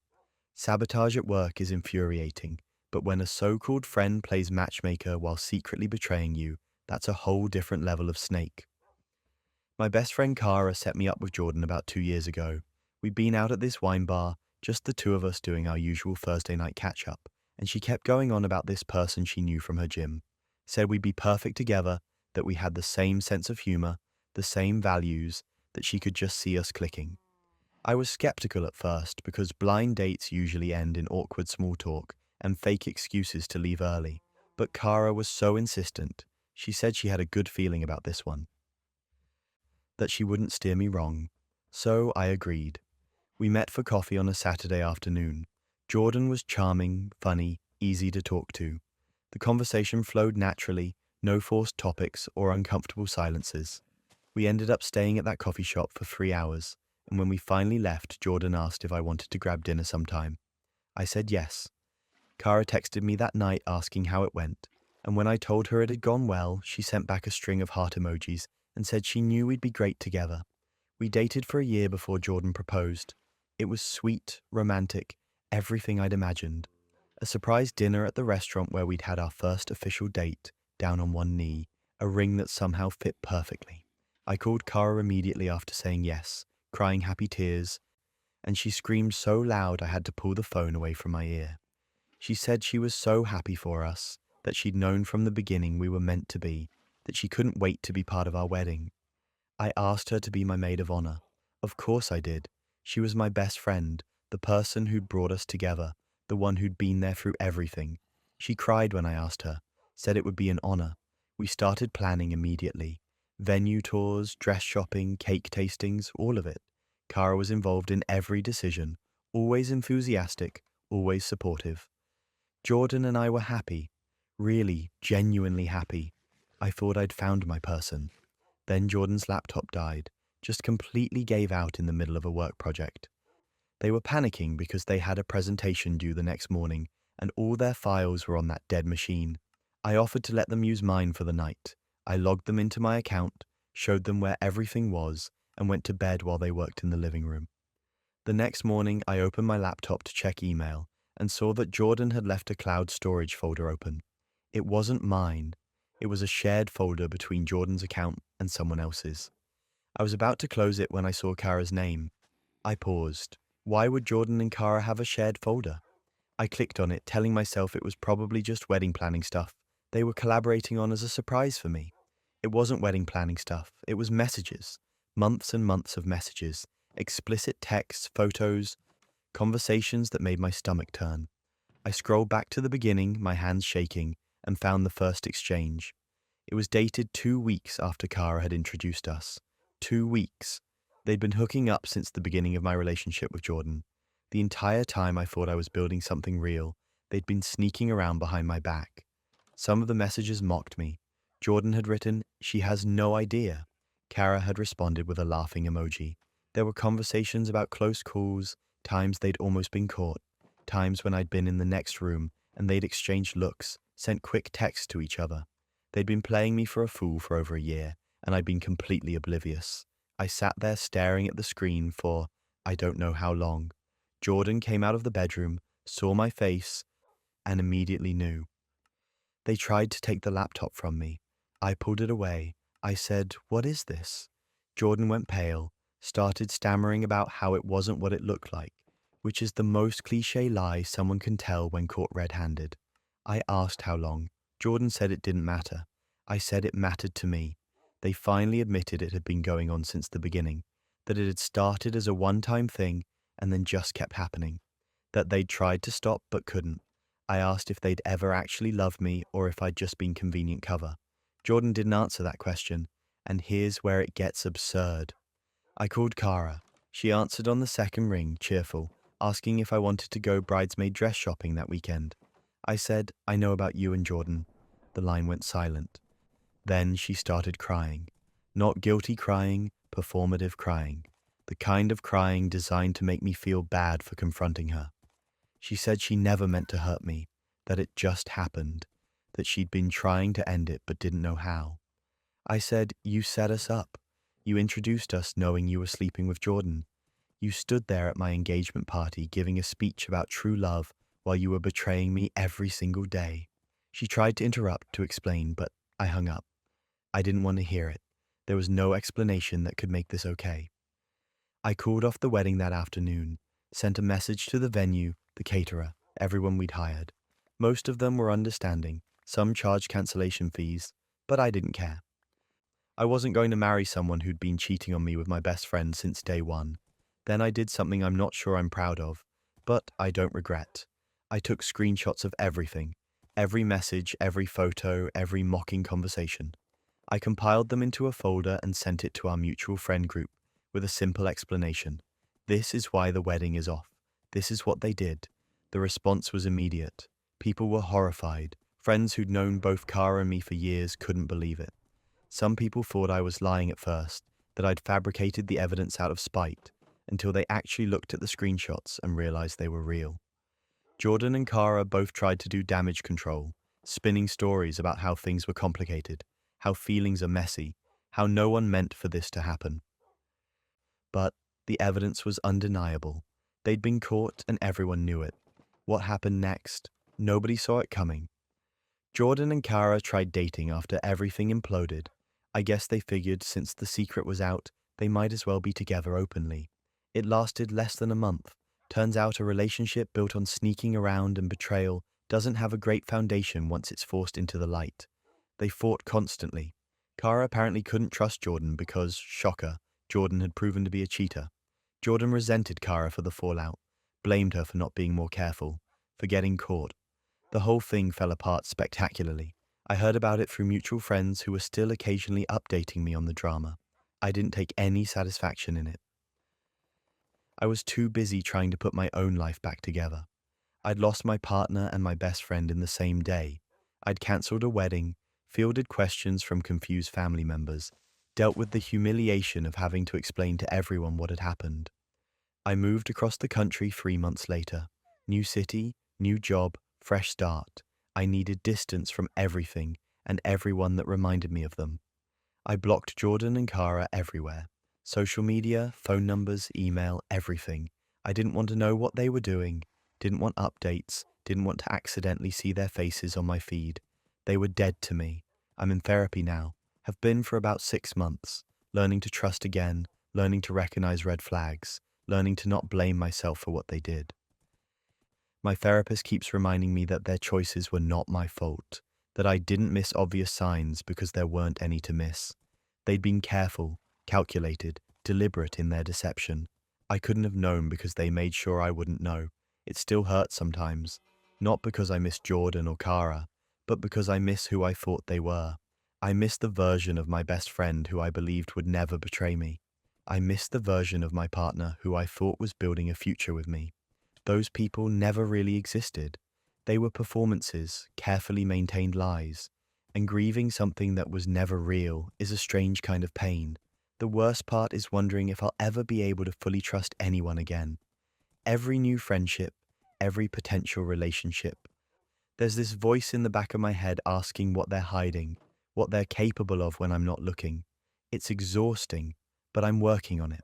Slowly, one therapy session at a time. Trust is fragile, and when someone weaponizes your vulnerability, it can feel like the ground has disappeared beneath you. Just ask the person whose partner suggested opening their relationship. Morgan brought up the idea of an open relationship on a Tuesday night in April. We were sitting on the couch halfway through some show I wasn't really paying attention to, when they paused it and said they'd been thinking about us, about our future, about how we could grow together while still maintaining our individual identities. It sounded thoughtful, mature even. Then they said, what if we tried an open relationship? Just to explore ourselves while staying committed to each other. I didn't know what to say. We'd been together for 2 years. Things had been good, or at least I thought they had been. We rarely fought. We had routines. We talked about moving in together eventually. The suggestion came out of nowhere, and my first instinct was to say no. But Morgan kept talking. They said it wasn't about not loving me. It was about growth, about not letting fear keep us trapped in something that might become stagnant. They said we were young, that we should experience things before we settled down completely. They made it sound reasonable, like the kind of thing emotionally intelligent people do. I hesitated. I told them I needed to think about it. Morgan said, of course, take your time, no pressure. But over the next few days, they kept bringing it up. Little comments here and there, asking if I'd thought about it more, sending me articles about ethical non-monogamy and how it could strengthen relationships. I felt like I was being slowly worn down, but I also didn't want to seem closed-minded or insecure. So eventually, I agreed. We set some ground rules, honesty above all, no co-workers, safe practices, regular check-ins. It all sounded very structured and mature. I went on 2 dates over the next month. Both were fine, nothing serious. Coffee with someone I met on an app, dinner with a friend of a friend. I told Morgan about both beforehand and after. Full transparency, just like we'd agreed. Morgan seemed supportive, asked how they went, said they were proud of me for putting myself out there. I asked about their experiences, and they said they'd been on a few dates too, but nothing worth mentioning yet. I didn't push. I trusted them. Then I found the messages. Morgan had left their laptop open on the kitchen table. I wasn't snooping, I was just moving it to wipe down the surface. And a notification popped up, a message from someone named Casey. The preview said, can't wait to see you tonight. I've been thinking about last time all day. I stared at it for a second, confused. Morgan had said they were working late that night. I opened the laptop. I know I shouldn't have, but something in my gut told me to look. The messages went back months, 5 months to be exact, long before Morgan had ever mentioned the open relationship. Explicit texts, photos, plans to meet up. Casey was a co-worker. Someone Morgan had mentioned casually a few times, but never in any significant way. They'd been sleeping together since January. It was now June. We'd only agreed to the open relationship in April. Morgan had been cheating on me, and then convinced me to agree to an open relationship to retroactively cover it. I felt like I couldn't breathe. I sat there reading message after message, watching this entire secret relationship unfold in front of me. They had inside jokes. They talked about me sometimes, about how Morgan had to be careful, how they didn't want me to find out yet. In one message from March, Casey asked when Morgan was going to end things with me. Morgan responded, I'm working on it, just need to set things up right. The open relationship wasn't about growth. It was about Morgan wanting permission to keep doing what they were already doing. And here's where it gets absurd. Morgan came home around 8 that night. I was still sitting at the kitchen table, laptop open in front of me. They walked in, saw my face, saw the screen, and immediately went pale. They said my name like a question. I asked, who's Casey? Morgan froze. Then they tried to recover, said Casey was just a friend, that those messages were taken out of context. I laughed, actually laughed. I said, taken out of context? You've been sleeping with them since January. We didn't agree to an open relationship until April. Morgan sat down across from me. They looked cornered. They said, but you agreed to it. You said yes. We talked about it and you said yes. I stared at them, trying to understand if they actually believed that logic, or if they were just scrambling. I said, you were already cheating. The open relationship doesn't erase the months before that. Morgan's face shifted. They got defensive, said I was twisting things, that relationships are complicated, that they'd felt trapped and didn't know how to communicate their needs. They said the open relationship was their way of trying to fix things, of being honest moving forward. I asked when they'd started thinking about the open relationship. They went quiet. I pulled up the message history and scrolled to a specific date. The first time Morgan had mentioned the idea of an open relationship to Casey. It was 1 week after their affair started. 1 week. Morgan had floated the idea to their affair partner, before ever bringing it to me. I showed them the screen. I said, "This was never about us growing. This was about you covering your tracks." Morgan tried to argue, said it wasn't like that I was being unfair, that they did care about me and were trying to make things work in a non-traditional way. But the timeline didn't lie. The messages were right there, dated and time-stamped. They'd cheated, panicked about getting caught, and then manipulated me into agreeing to something that would make their cheating technically acceptable going forward. I ended things on the spot, told them to pack a bag and stay somewhere else for the night. We'd figure out the apartment later, but I needed them gone immediately. Morgan cried, said I was overreacting, that we could work through this, that every relationship has rough patches. I didn't respond. I just waited until they packed and left. The next few days were a blur. Morgan texted constantly, long paragraphs about how they'd made mistakes but still loved me, how the open relationship had been a genuine attempt to save us, how I was shutting down without giving them a chance to explain. I didn't reply. Then Morgan started reaching out to mutual friends, framing the breakup as me being controlling and unwilling to accept non-traditional relationship structures, painting themselves as the victim of my jealousy and insecurity. That's when I showed people the proof. I didn't want to air everything publicly, but I wasn't going to let Morgan rewrite history. I sent a few close friends the timeline, the messages showing the affair started in January. The conversation where Morgan first mentioned an open relationship to Casey in late January. The date Morgan brought it up to me in April. Then screenshots of Morgan telling Casey they were working on a way to make the relationship acceptable. I let the evidence speak for itself. Most of our friends took my side. A few tried to stay neutral, said they didn't want to get involved, which I respected. But the ones who mattered saw through Morgan's story. One friend told me Morgan had tried the same narrative with them, and they'd shut it down immediately, said it was obvious Morgan had manipulated the situation. Morgan's co-worker Casey found out about the whole mess through the grapevine. Apparently, Morgan had told Casey that I knew about them from the beginning, that we'd all agreed to this arrangement. When Casey realized Morgan had lied to them too, had used them as part of a scheme to justify cheating, they ended things, sent Morgan a message calling them a liar and a manipulator and blocked them everywhere. Morgan tried to reach out one more time about a month later. A long email about how they'd been in therapy, how they realized they'd handled things wrong, how they wanted closure. I read it once and deleted it. Closure isn't something someone else gives you. It's something you create for yourself by walking away and not looking back. I'm single now. I've been single for about 4 months, and honestly, I've never felt freer. I'm not constantly second-guessing myself or wondering if I'm being too rigid or not understanding enough. I'm not performing emotional labor for someone who's lying to my face. I'm just existing on my own terms, and it feels incredible. The whole thing taught me that manipulation doesn't always look like yelling or obvious control. Sometimes it looks like reason, like growth, like someone suggesting something progressive and open-minded and making you feel small for questioning it. Morgan knew exactly what they were doing. They built a trap out of my own desire to be a good partner, to be understanding and flexible, and I fell for it. But at least I climbed back out. Manipulation can come in many forms, and sometimes the people who claim to protect you are the ones who'll throw you under the bus the fastest. My cousin Becca called me on a Tuesday night, crying so hard I could barely understand her. She said she'd gotten into an accident and needed help.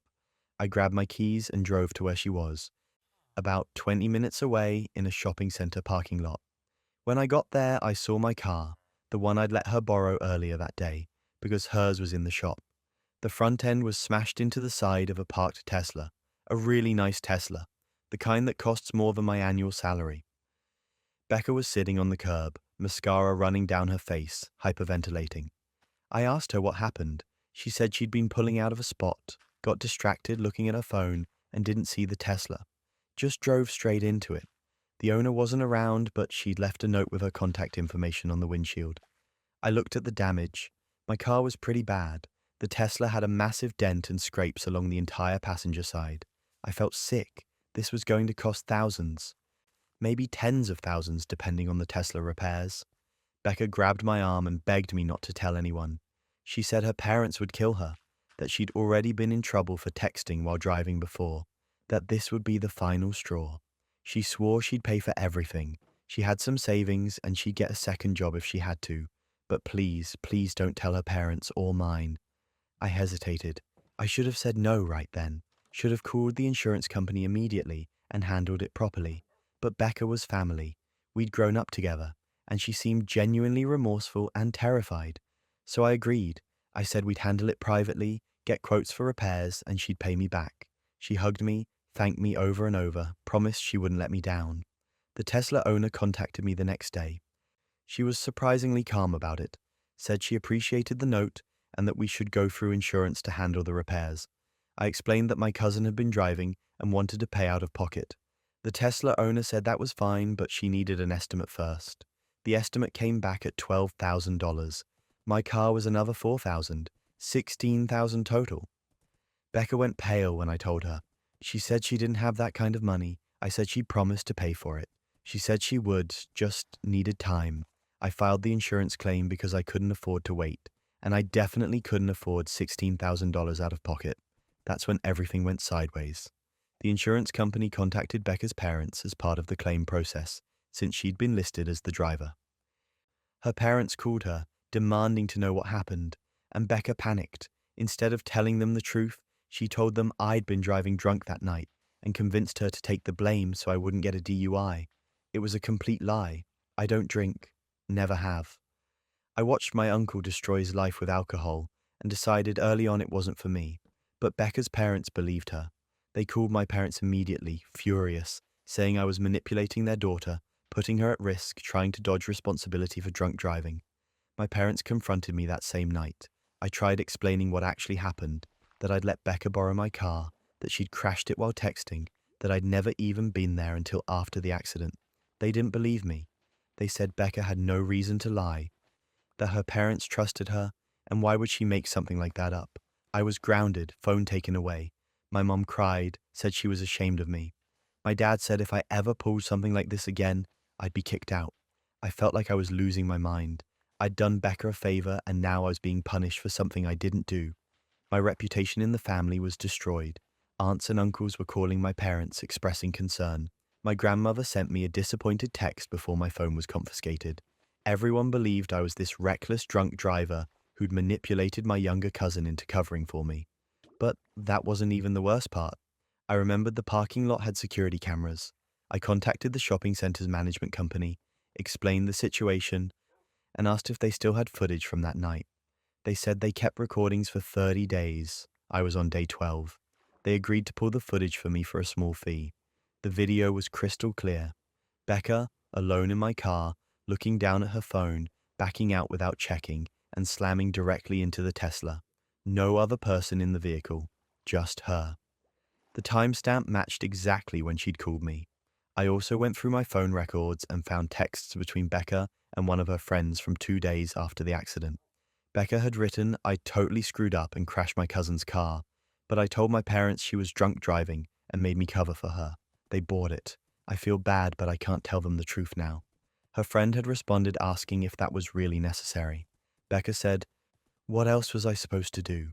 They'd ground me forever if they knew I was texting and driving again." I screenshot everything. The security footage, the texts, the timeline of events. Then I created a group chat with my parents and Becca's parents. I didn't say anything, just uploaded the files and waited. My phone started ringing within minutes. My dad called first, then Becca's mum, then my mum. I didn't answer. I let them see the evidence without my commentary, without my explanations, without giving Becca any room to spin another lie. And here's where it gets absurd. Becca tried claiming the security footage was doctored, that I'd somehow edited it to make her look guilty. Her parents didn't buy it. The timestamp was from the shopping center's system, not mine. The texts were from her own phone. There was no way to explain those away. Her mom called her into the living room and demanded the truth. Becca apparently broke down and admitted everything, that she'd lied to avoid getting in trouble, that she knew I didn't drink, that she'd panicked when the insurance company contacted them and thrown me under the bus to save herself. Becca's parents paid for both car repairs, full amount, no argument.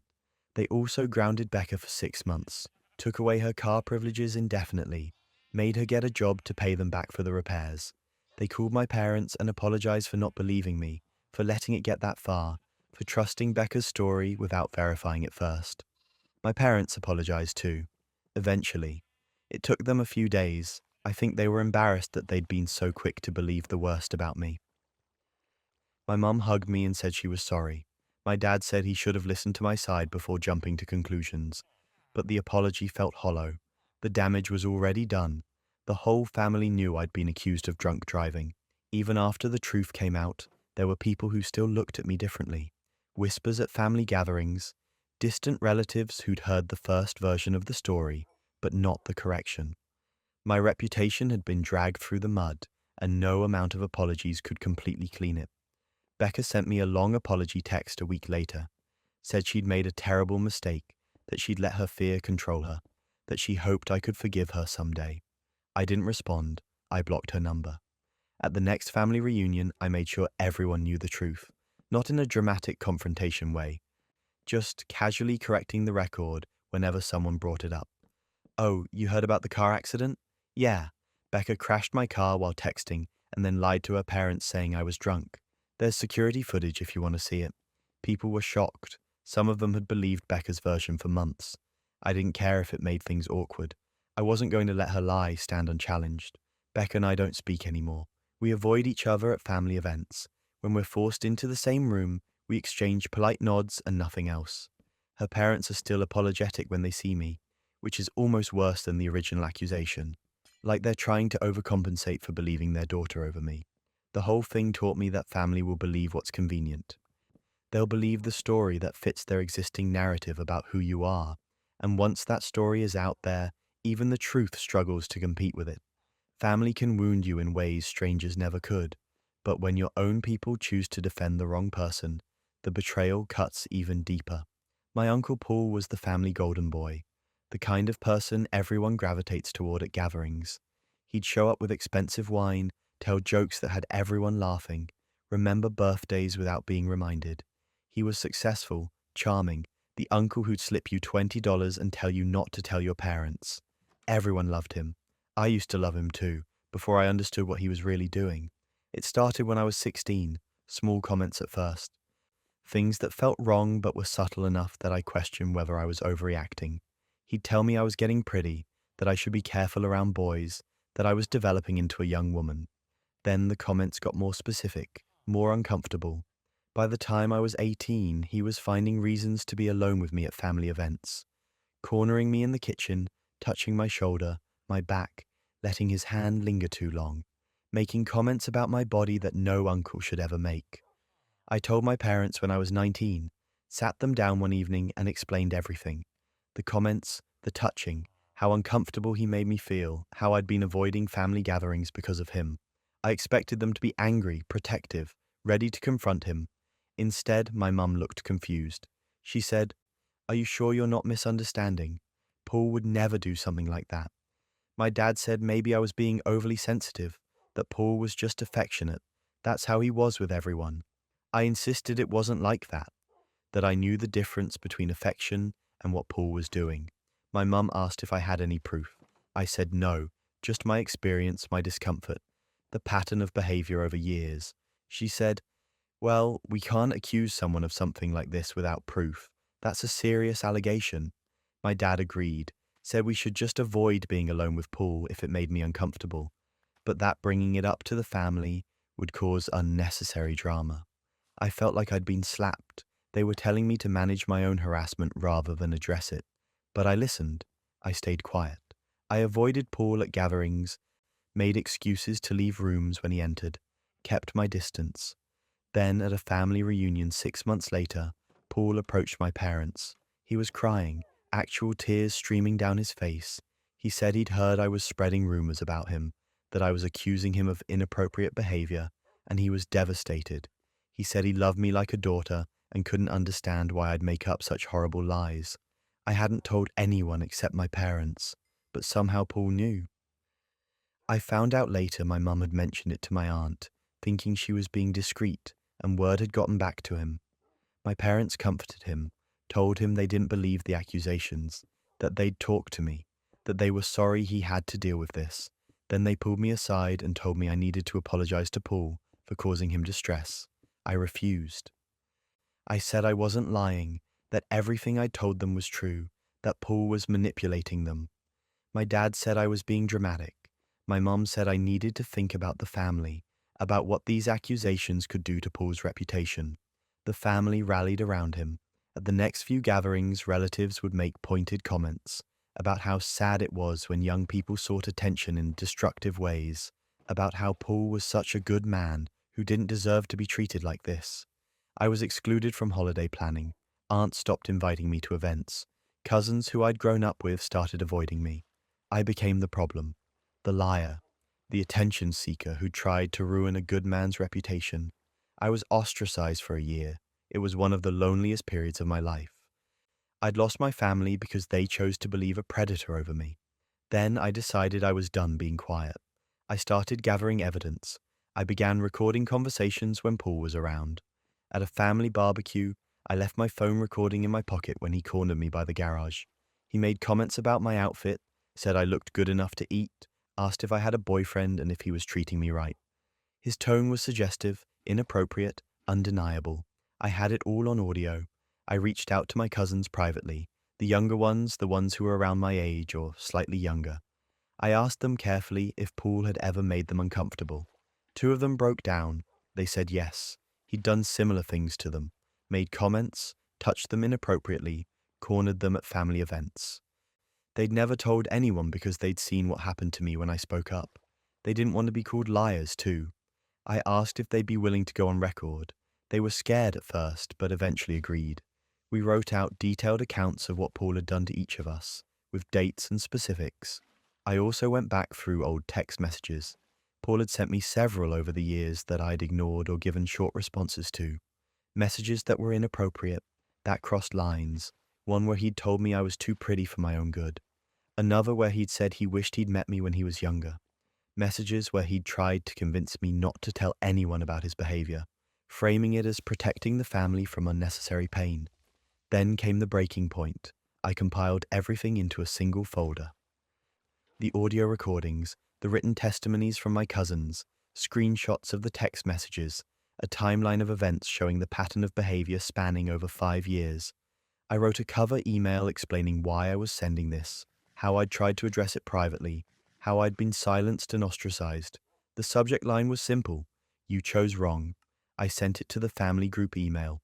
Everyone, parents, aunts, uncles, adult cousins, grandparents, hit send and then sat back and waited for the fallout. The response was immediate and explosive. My phone started ringing within 10 minutes. I didn't answer. I let them listen to the audio first. Let them read the testimonies. Let them see the messages. Let the evidence speak for itself without me there to be talked over or dismissed. The audio was undeniable. Paul's voice, clear and recognizable, saying things no uncle should ever say to his niece. The messages were explicit in their inappropriateness. My cousin's testimonies corroborated a pattern that couldn't be explained away as misunderstanding or affection. The family fractured. Some relatives called to apologize. My aunt, the one who'd initially passed along what my mum had said, was sobbing on the phone saying she was so sorry, that she should have listened, that she'd failed me. My grandmother sent a long email saying she believed me and was ashamed she'd doubted me. A few cousins reached out privately to say they'd always felt something was off about Paul, but didn't know how to articulate it. But others doubled down. My mum's sister said I was vindictive, that I'd recorded Paul without his consent, that I'd manipulated my cousins into making false accusations. She said I'd ruined Paul's reputation over nothing, that he was just a friendly person, and I'd twisted everything into something sinister. My dad's brother said the family would never be the same because of what I'd done, that I should have kept quiet and handled it privately. Paul was banned from family gatherings. My parents, to their credit, finally took a firm stance. They said he wasn't welcome in their home anymore, that they believed me and were sorry they hadn't sooner. But the apology felt too late. They'd had a year to believe me and chose not to until I forced their hand with evidence. I went no contact with the relatives who continued defending Paul. The ones who said I'd ruined him, who blamed me for the family fracturing, who valued his comfort over my safety. I blocked their numbers, unfriended them on social media, stopped attending any event they'd be at. It's been 2 years. The family gatherings are smaller now, quieter. The people who remain are the ones who listened, who believed, who chose correctly when given the choice between a victim and a predator. My cousins and I have grown closer. We talk regularly, support each other, validate each other's experiences in ways the older generation never did. I'm building my own family now, one that listens, one where speaking up doesn't get you ostracized, one where safety matters more than reputation. It's smaller than the family I grew up in, but it's healthier, real. Paul tried reaching out once through a mutual cousin, said he wanted to apologize, to explain, to make things right. I didn't respond. There's nothing he could say that would change what he did or how the family enabled it. The ones who doubted me taught me that sometimes the people who are supposed to protect you will choose comfort over truth, but the ones who believe me taught me that family isn't just blood. It's who shows up when it matters. Listening is the bare minimum, but some people think they can silence you with fear until you realize you hold all the power. My boss Richard discovered I'd filed a report about safety violations at our warehouse. I didn't think anyone would know it was me. The reporting system was supposed to be anonymous, but Richard had been with the company for 15 years and apparently had friends in every department, including the one that handled complaints. He called me into his office on a Friday afternoon, closed the door, and told me to sit down. He didn't ease into it, just said he knew I'd reported the forklift issues and the blocked emergency exits and the faulty ventilation system in the chemical storage area. He said he was disappointed, that he'd thought I was a team player. Then he leaned back in his chair and said, if I pursued this further, if I escalated or contacted anyone outside the company, he'd make sure I was fired and blacklisted in the industry.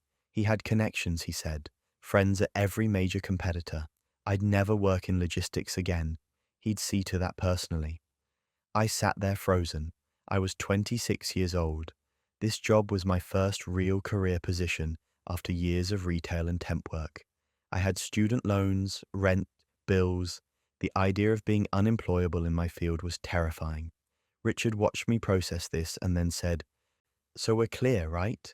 You're going to drop this and move on?" I nodded. He smiled and said good, then dismissed me like nothing had happened.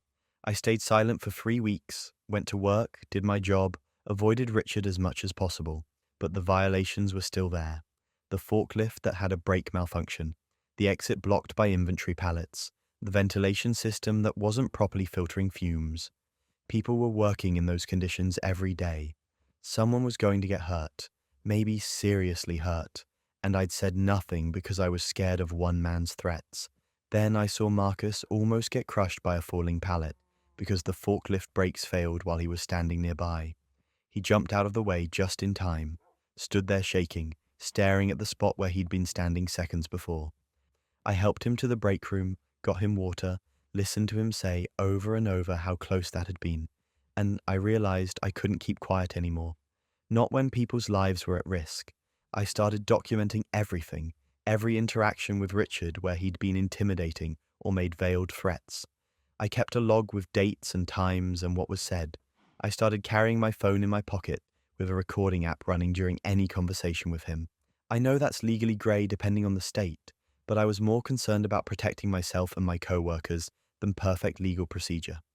2 days later, Richard called me into his office again, asked if I'd been talking to anyone about the safety issues. I said no. He said he'd heard rumors that someone was still asking questions. I said it wasn't me. He leaned forward and said, because I meant what I said before. If you push this, I will bury you. You'll be unemployable. You'll be lucky to get a job stocking shelves. Do you understand me? I had my phone recording in my jacket pocket. I said I understood. He said, good, now get back to work. That night, I sent everything to 3 places simultaneously: corporate headquarters, the State Labor Board, and our company's ethics hotline. I included my documentation, the recordings, descriptions of the ongoing safety violations, and a timeline of Richard's retaliation. I sent it all at once so Richard couldn't intercept one channel and shut the others down. The response was faster than I expected. Corporate called me the next morning, asked me to come in for a meeting with HR and a representative from the legal department. I thought I was getting fired. I walked in there prepared to clean out my desk afterward. Instead, they thanked me for coming forward, said they were taking my report very seriously, asked me detailed questions about the safety violations and about Richard's behavior. They recorded the whole conversation. Then they told me Richard was being suspended pending investigation and that I should report any further retaliation immediately. Richard was pulled from the building that afternoon. Security escorted him out. He tried to argue, tried to demand an explanation, but they didn't give him one. Just walked him to his car and told him he'd be contacted about next steps. But that wasn't even the worst part. Corporate launched a full investigation into Richard's tenure as warehouse manager. They interviewed everyone on staff, pulled records, reviewed complaints that had been filed and mysteriously disappeared. And they found a pattern. I wasn't the first person Richard had retaliated against. There had been at least 4 other employees over the years who'd raised concerns and then either quit suddenly or been fired for dubious reasons. One woman had reported sexual harassment and then been terminated 2 weeks later for supposed performance issues. Another guy had complained about wage violations and found himself written up for infractions that were never documented before. Richard had been systematically silencing anyone who threatened his control over the warehouse, and management had either not noticed or not cared enough to look closely. The investigation took 2 weeks. At the end of it, Richard was fired, not suspended, not given a chance to resign quietly. Fired for retaliation, intimidation, and creating a hostile work environment.